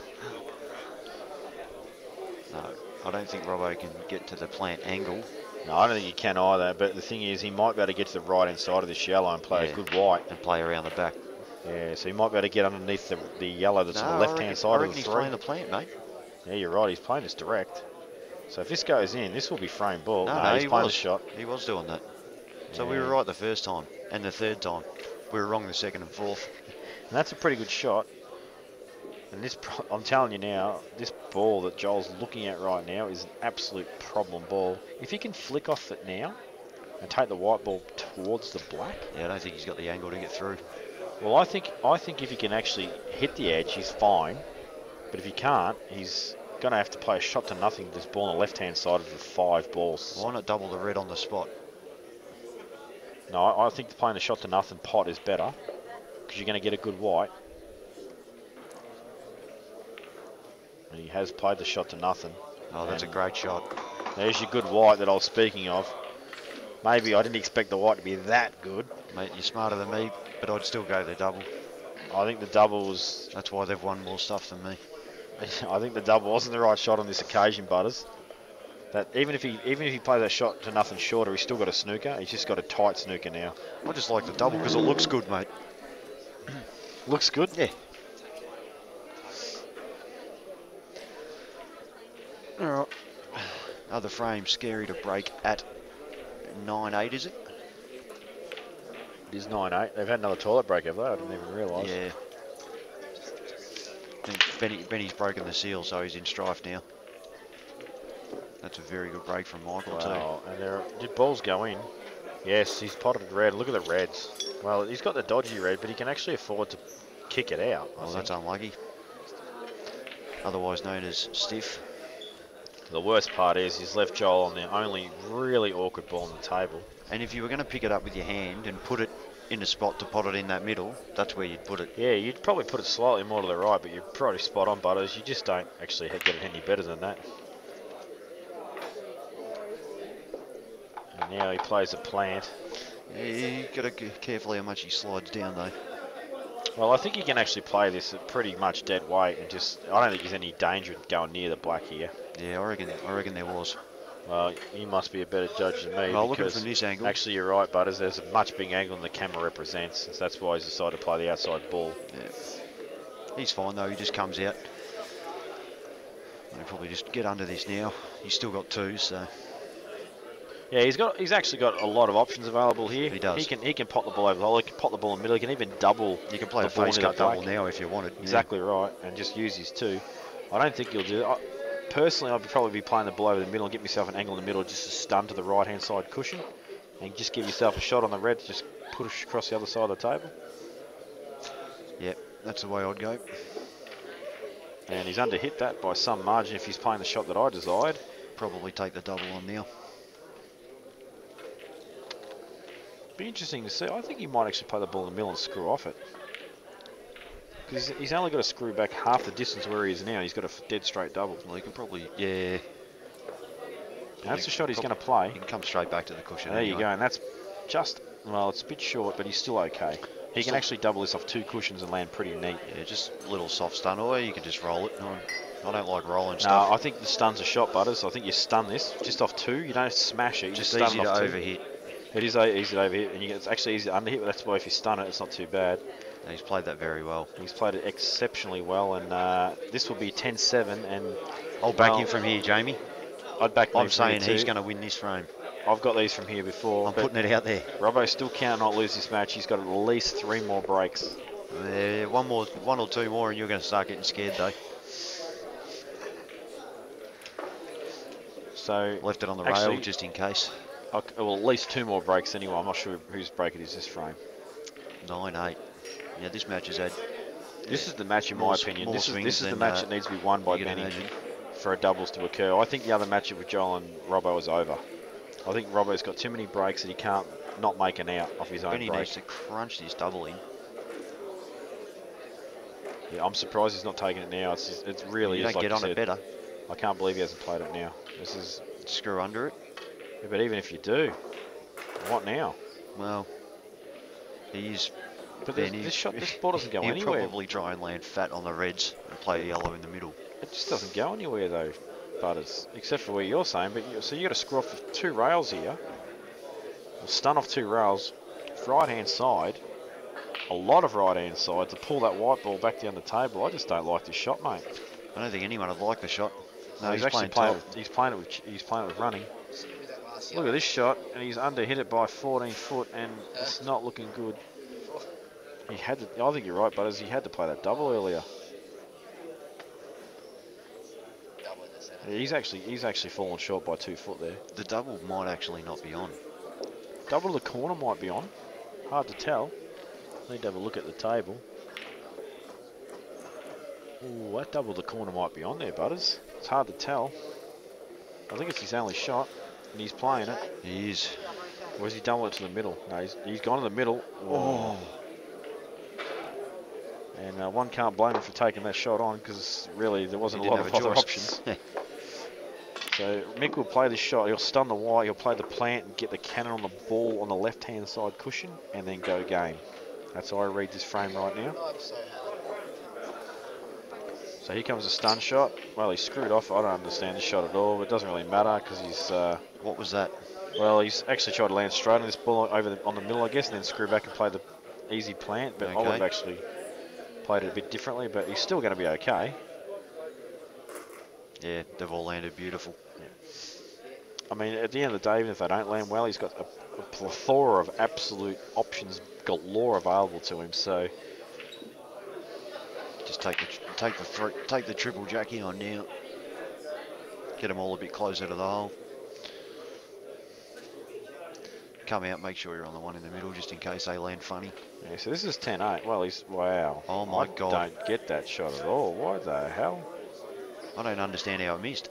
No, I just can't believe it missed either. But even if it doesn't, I just don't get the shot. I can't believe some of the pots that have been missed in this match. So Benny needs to play this shot, and to me, if he pots this ball, he's probably a massive chance to pot the red over the middle pocket off the side cushion, cannon off the red. $1.04. Well, he's cut it too thin, and he's pot it direct. Now, if he doesn't actually cut that, if he cuts it perfect, I still think he comes off the side cushion, then off the second red, and still pots the red over the hole. It was like a disaster. Yeah, there was no way you could avoid it. It was just you had to have a dip and just hope for the best. So Mick's like, okay, I just need to play a smart little run-off shot here. I haven't done that. That was certainly not it. I haven't done that, he says, but he's still okay. Plenty of safety with the black sitting where it is too. You just drop down. I think you need to play for the bottom ball first here. So do I. Just stun off this, come off the back cushion and land, you know, like exactly where his cue is right now. That's where you want to land. So it's a nice little easy run through. Dead weight. You just want to hit it in absolute dead weight. Give yourself every chance. Well, he's underhit it, and he doesn't have exactly what he wanted, but he can probably pot this ball in the middle if he wants to. Yeah, it's not flash, mate. Well, he's got the option to just run over as well, put it over the kick if he's really wanting to put the screws on. But the question is, do you allow Ben Nunan to play a shot across the table and risk potting the yellow? No, not if you've got any wits about you. But the thing is, even if he pots the yellow, the black that he'd have available will be to the corner. He's just about to cover with the red. So I think this is a no-brainer for me. I think I'll put this ball over the kick. You've got to get it neat though. Don't want to allow any opportunity for Benny to have a shot on this corner. He's decided no, this ball in the middle is fine for me. And well, he's on it nicely. actually It's he's still okay, dangerous. yeah. I think he's actually going to have to run through this past the black and put the black in the bottom right-hand corner. No, he's going to stun and try and play it same pocket. Dangerous. I don't like this shot. And he's missed it because of that, and he's Very left the yellow dangerous. on for sure. It's a crazy shot. I think that was the wrong option. I think roll it in dead weight, play the black inside the yellow.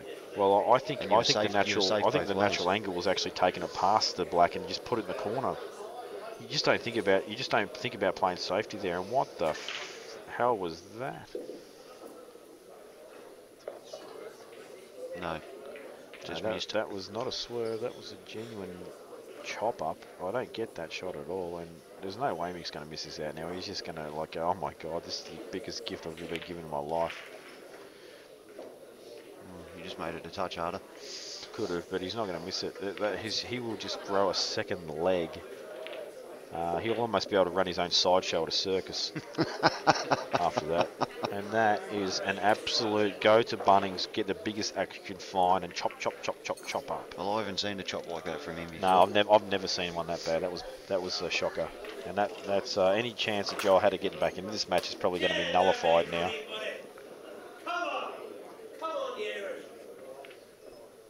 Wow. Red must go inside the yellow. I still cannot believe that miss from Benny. I mean, even the best miss, but like I said, I don't think he's ever settled in this match. No, still a touch speechless, I am. He couldn't play any worse, and he's actually like a 10-8. 10-8. Honestly, and that's no disrespect to Mick by any means, but yeah, I can't believe it. I don't know if Robo will be happy with where he landed then. No, definitely not.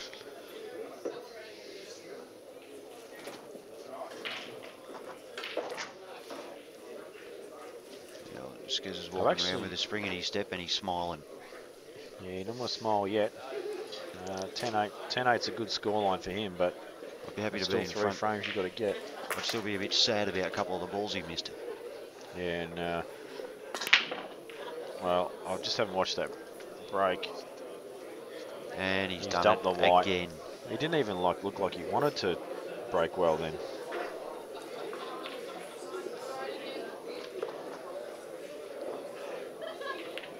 And apparently your cue's no good, Butters.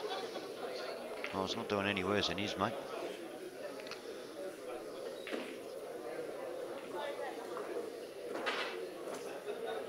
So now this frame could go well, for quite a while yet. Well in control, Joel. I really would play I'd play the face cut there and have a dip. Well, that's almost tried to roll in. Well, he's had a dip. What are you saying? Table rolled out? No, I was saying it nearly rolled in, mate. That's what I'm saying. I'm saying he missed it by a lot longer than that. Yeah. Probably Suggests. Obviously, Butters has leveled this table before this match has started. I levelled both of them before the match started, mate. If anyone complains, they can bugger off. Clearly, they're rolling terrible. Well, JR was going to do it, but if he had got him right to what his eyes are looking at the moment, they probably would have fallen over themselves. And Robo's decided to play a very smart shot. And I'll tell you why that's a smart shot. It's because that he had yellow no overwin in the frame. is so dead. Well, however, having said that, If he gets a yellow out, he wins. well, he doesn't have to do it with this shot. He can actually pot the ball over the corner and get himself to the left-hand side of the table and then get himself a good kick out. Now, if he can get himself a kick out where it's, well, obviously if he can get it on, it's perfect because he wins a frame. But even if he doesn't get the kick out right, that red that's to about the as left good- of the yellow is still going to be no good. That's as good as he could have hoped for then, I reckon. Now I'm going to say Double here. it straight in the top corner. Yep. Well, mate, he's done well, he's done it without fouling. I don't understand that shot. Why would you do that? You're getting his balls out too. I actually had a completely different shot in mind where you actually play the double on the. You play the first red thin. It actually cannons the other red, and then you hold the white and leave the yellow right there for the same shot in the corner pocket. You didn't have to smash it either. Skizz is about to win. Yeah, Dan's going to really quickly flick over if he's fast enough. To Scerri on the black. He's under the pump. To He's win, just got there in time for Scerri to play. 11-8. Winning shot. First time that he's ever beaten Benny, and he fist pumps himself. He will jerk off later on. There's no doubt about that. And Robbo is absolutely in control. So this match, we're looking like it will not need a doubles. And, well, I'm sorry to the Ben Nunan fans out there, but honestly, couldn't have played any worse. Mate, I'm one of them, and that was terrible. And to the Mick Scerri fans out there, no disrespect to him, but I'm telling you now, he's caught Benny on a good day or something, because Mick should have taken a lot more chance than he did. But at the end of the day, all sorted out. Yeah, not a lot of great ball.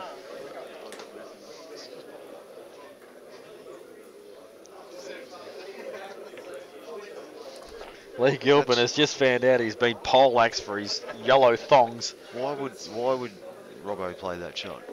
I think he's actually tried to play it and get the white ball a little bit to the left-hand side of the table. But even still, you're not getting your reds out away from the black, and you're still leaving him an easy shot to get the yellow out. I completely agree. Don't like it. In fact, I wonder if this is even on. He's looking at it like Peter Rigo would, just to say, yeah, it's not on. No, geez, I don't know. Can I just make get it down on? and knock it in. Well, wouldn't that be a Benny? No, Peter Rigo's better than Benny at it. Peter Rigo's the best I've ever seen at it. He takes like 3.5 days, looks around at every single person in the room, and then just knocks it in. Okay, clearly it wasn't on. Pretty sure it wasn't on. If it was a bad miss. And you may see Robo play a similar shot where he'll just flick off the left-hand side of this bottom red that's near the black and get another snooker. He's still not helping himself though, mate. Well, I think he can play it in such a way where he helps himself, because if he hits it pretty straight, he'll actually double that red right out of there. So I think this, but at the end of the day, I think it's the only shot he can play. You can't take the long ball onto the bottom right-hand corner. It's just flirting to be like, even if you pot it, well, then what? You've got to play this shot and at least try and keep yourself in the frame. Yeah, definitely his only shot. And he's played it very well. I would have given it just a touch more pace, but yeah, the thing pretty is, good. Would have popped the black.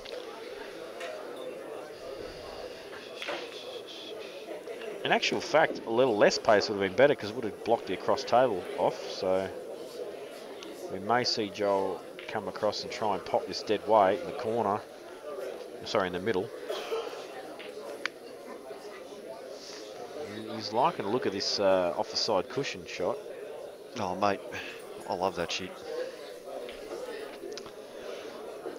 Yeah, I don't know about this shot. I think I'd rather go across table. Although it's possible that red could be blocking the natural angle. Yeah, so I think it is. Might have to use a bit of left-hand side just to square it up a touch. And he's played a plain ball, and that's why he's missed it, as in getting the full contact on it. He's not happy. You can see his facial reaction as he walks off. He's like, geez, that was a terrible shot. But at the end of the day, it still presents Robbo with a pretty difficult out, and Johl's ball still in a reasonably good position to apply pressure. Made more difficult by the fact that it's really hard to get on one of the two dead ones first. The same shot, Robbo, but this time he can play it with a bit of pace and kick that red right out. So you're going to see this ball come up towards centre table where he's pretty much not just short of his hand, probably where the white ball is.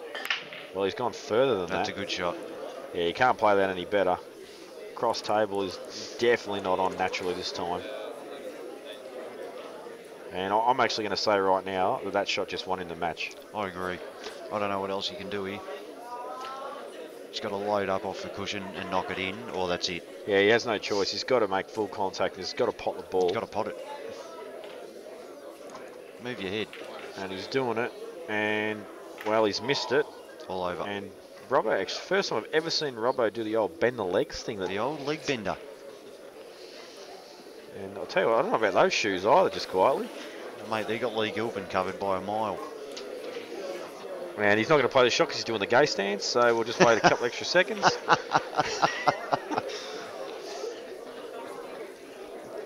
I wonder if Robbo goes back and watches this match and just says, geez, we're getting Pollux about this little pre-stance lineup that I'm doing, and changes it. So this time he's going to play the shot because he's in his proper stance. As you can see, an absolute perfect cueing arm, and that could not have been played any better. Well, he could have potted it. Well, he's never trying to pot that, Butters. Yeah, well, maybe he should have. Then he would have played it better than that. I think you're being an imbecile right now, and you know that that's probably the best shot he could have played, and he cannot lose his frame now in this match. And he is just about to secure, after Mick Scerri's victory, Well, he's landed absolutely $1,000 fat in the middle result, of the table, minus, which is the main thing. minus Dan and Owl's cut. Which is about, from what I understand, about $600. They've got to pay us stuff Ahead. for all the nice stuff we say about him.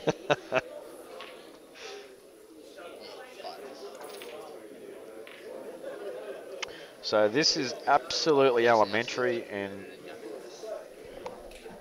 so I will be the first person to sit here and say that my prediction was incorrect, and that these two, classified as underdogs on Facebook, have got the chocolates, don't even need a doubles match. This match is officially over. Well, it's a bit disappointing because we all wanted to see the doubles. We did want to see a doubles match, but these guys got the job done early. I hope you enjoyed the coverage, guys, because it's been a good match. It has been good, and good on them. They've played really well. Ben and Joel obviously nowhere near their best, but can't take it away from the other boys that played very solid, Jamie. Yeah, to be honest, I didn't pay a lot of attention to Joel in comparison to Benny, because I know Benny played it probably as bad as he could have played. And like I said, I keep saying it, but it takes nothing away from Mick. That's huge for Mick. I think it's the first time I've seen Mick beat Benny in some kind of important race. So he'll take a lot from that. And if he goes back and watches his feed and says, you know what, Benny just chopped this out up, Benny just chopped that out, Benny just chopped this out up, I probably shouldn't have won those frames, and then go back and look at a realistic scoreline, then realises where he needs to improve the shots that he chopped up. It'll only make him a better player. Yeah, that's right. But he knows psychologically that he is capable of beating Ben now. Absolutely. Which is a huge thing. And I'd be very interested to see what would happen if these two drew each other tomorrow in the main draw. And I'll tell you what, after what's just happened now, it's almost $1.04 to happen. Well, I reckon if Ben wins the toss, he loses. Because he'll choose to break. Well, he needs to not. But anyway, we'll sign off now. We are. Yeah. Thanks for watching, guys. And Dan will put up a link at some stage where you can donate if you wish to keep this great coverage going. Cool. And there'll be a lot more money matches just like this one with quality players to be seen in the future. Yes. Thank you to Dan Lynch. Thank you, Jamie. Always a pleasure, mate. You too, mate. And we'll see you again soon. Good night, ladies and gentlemen.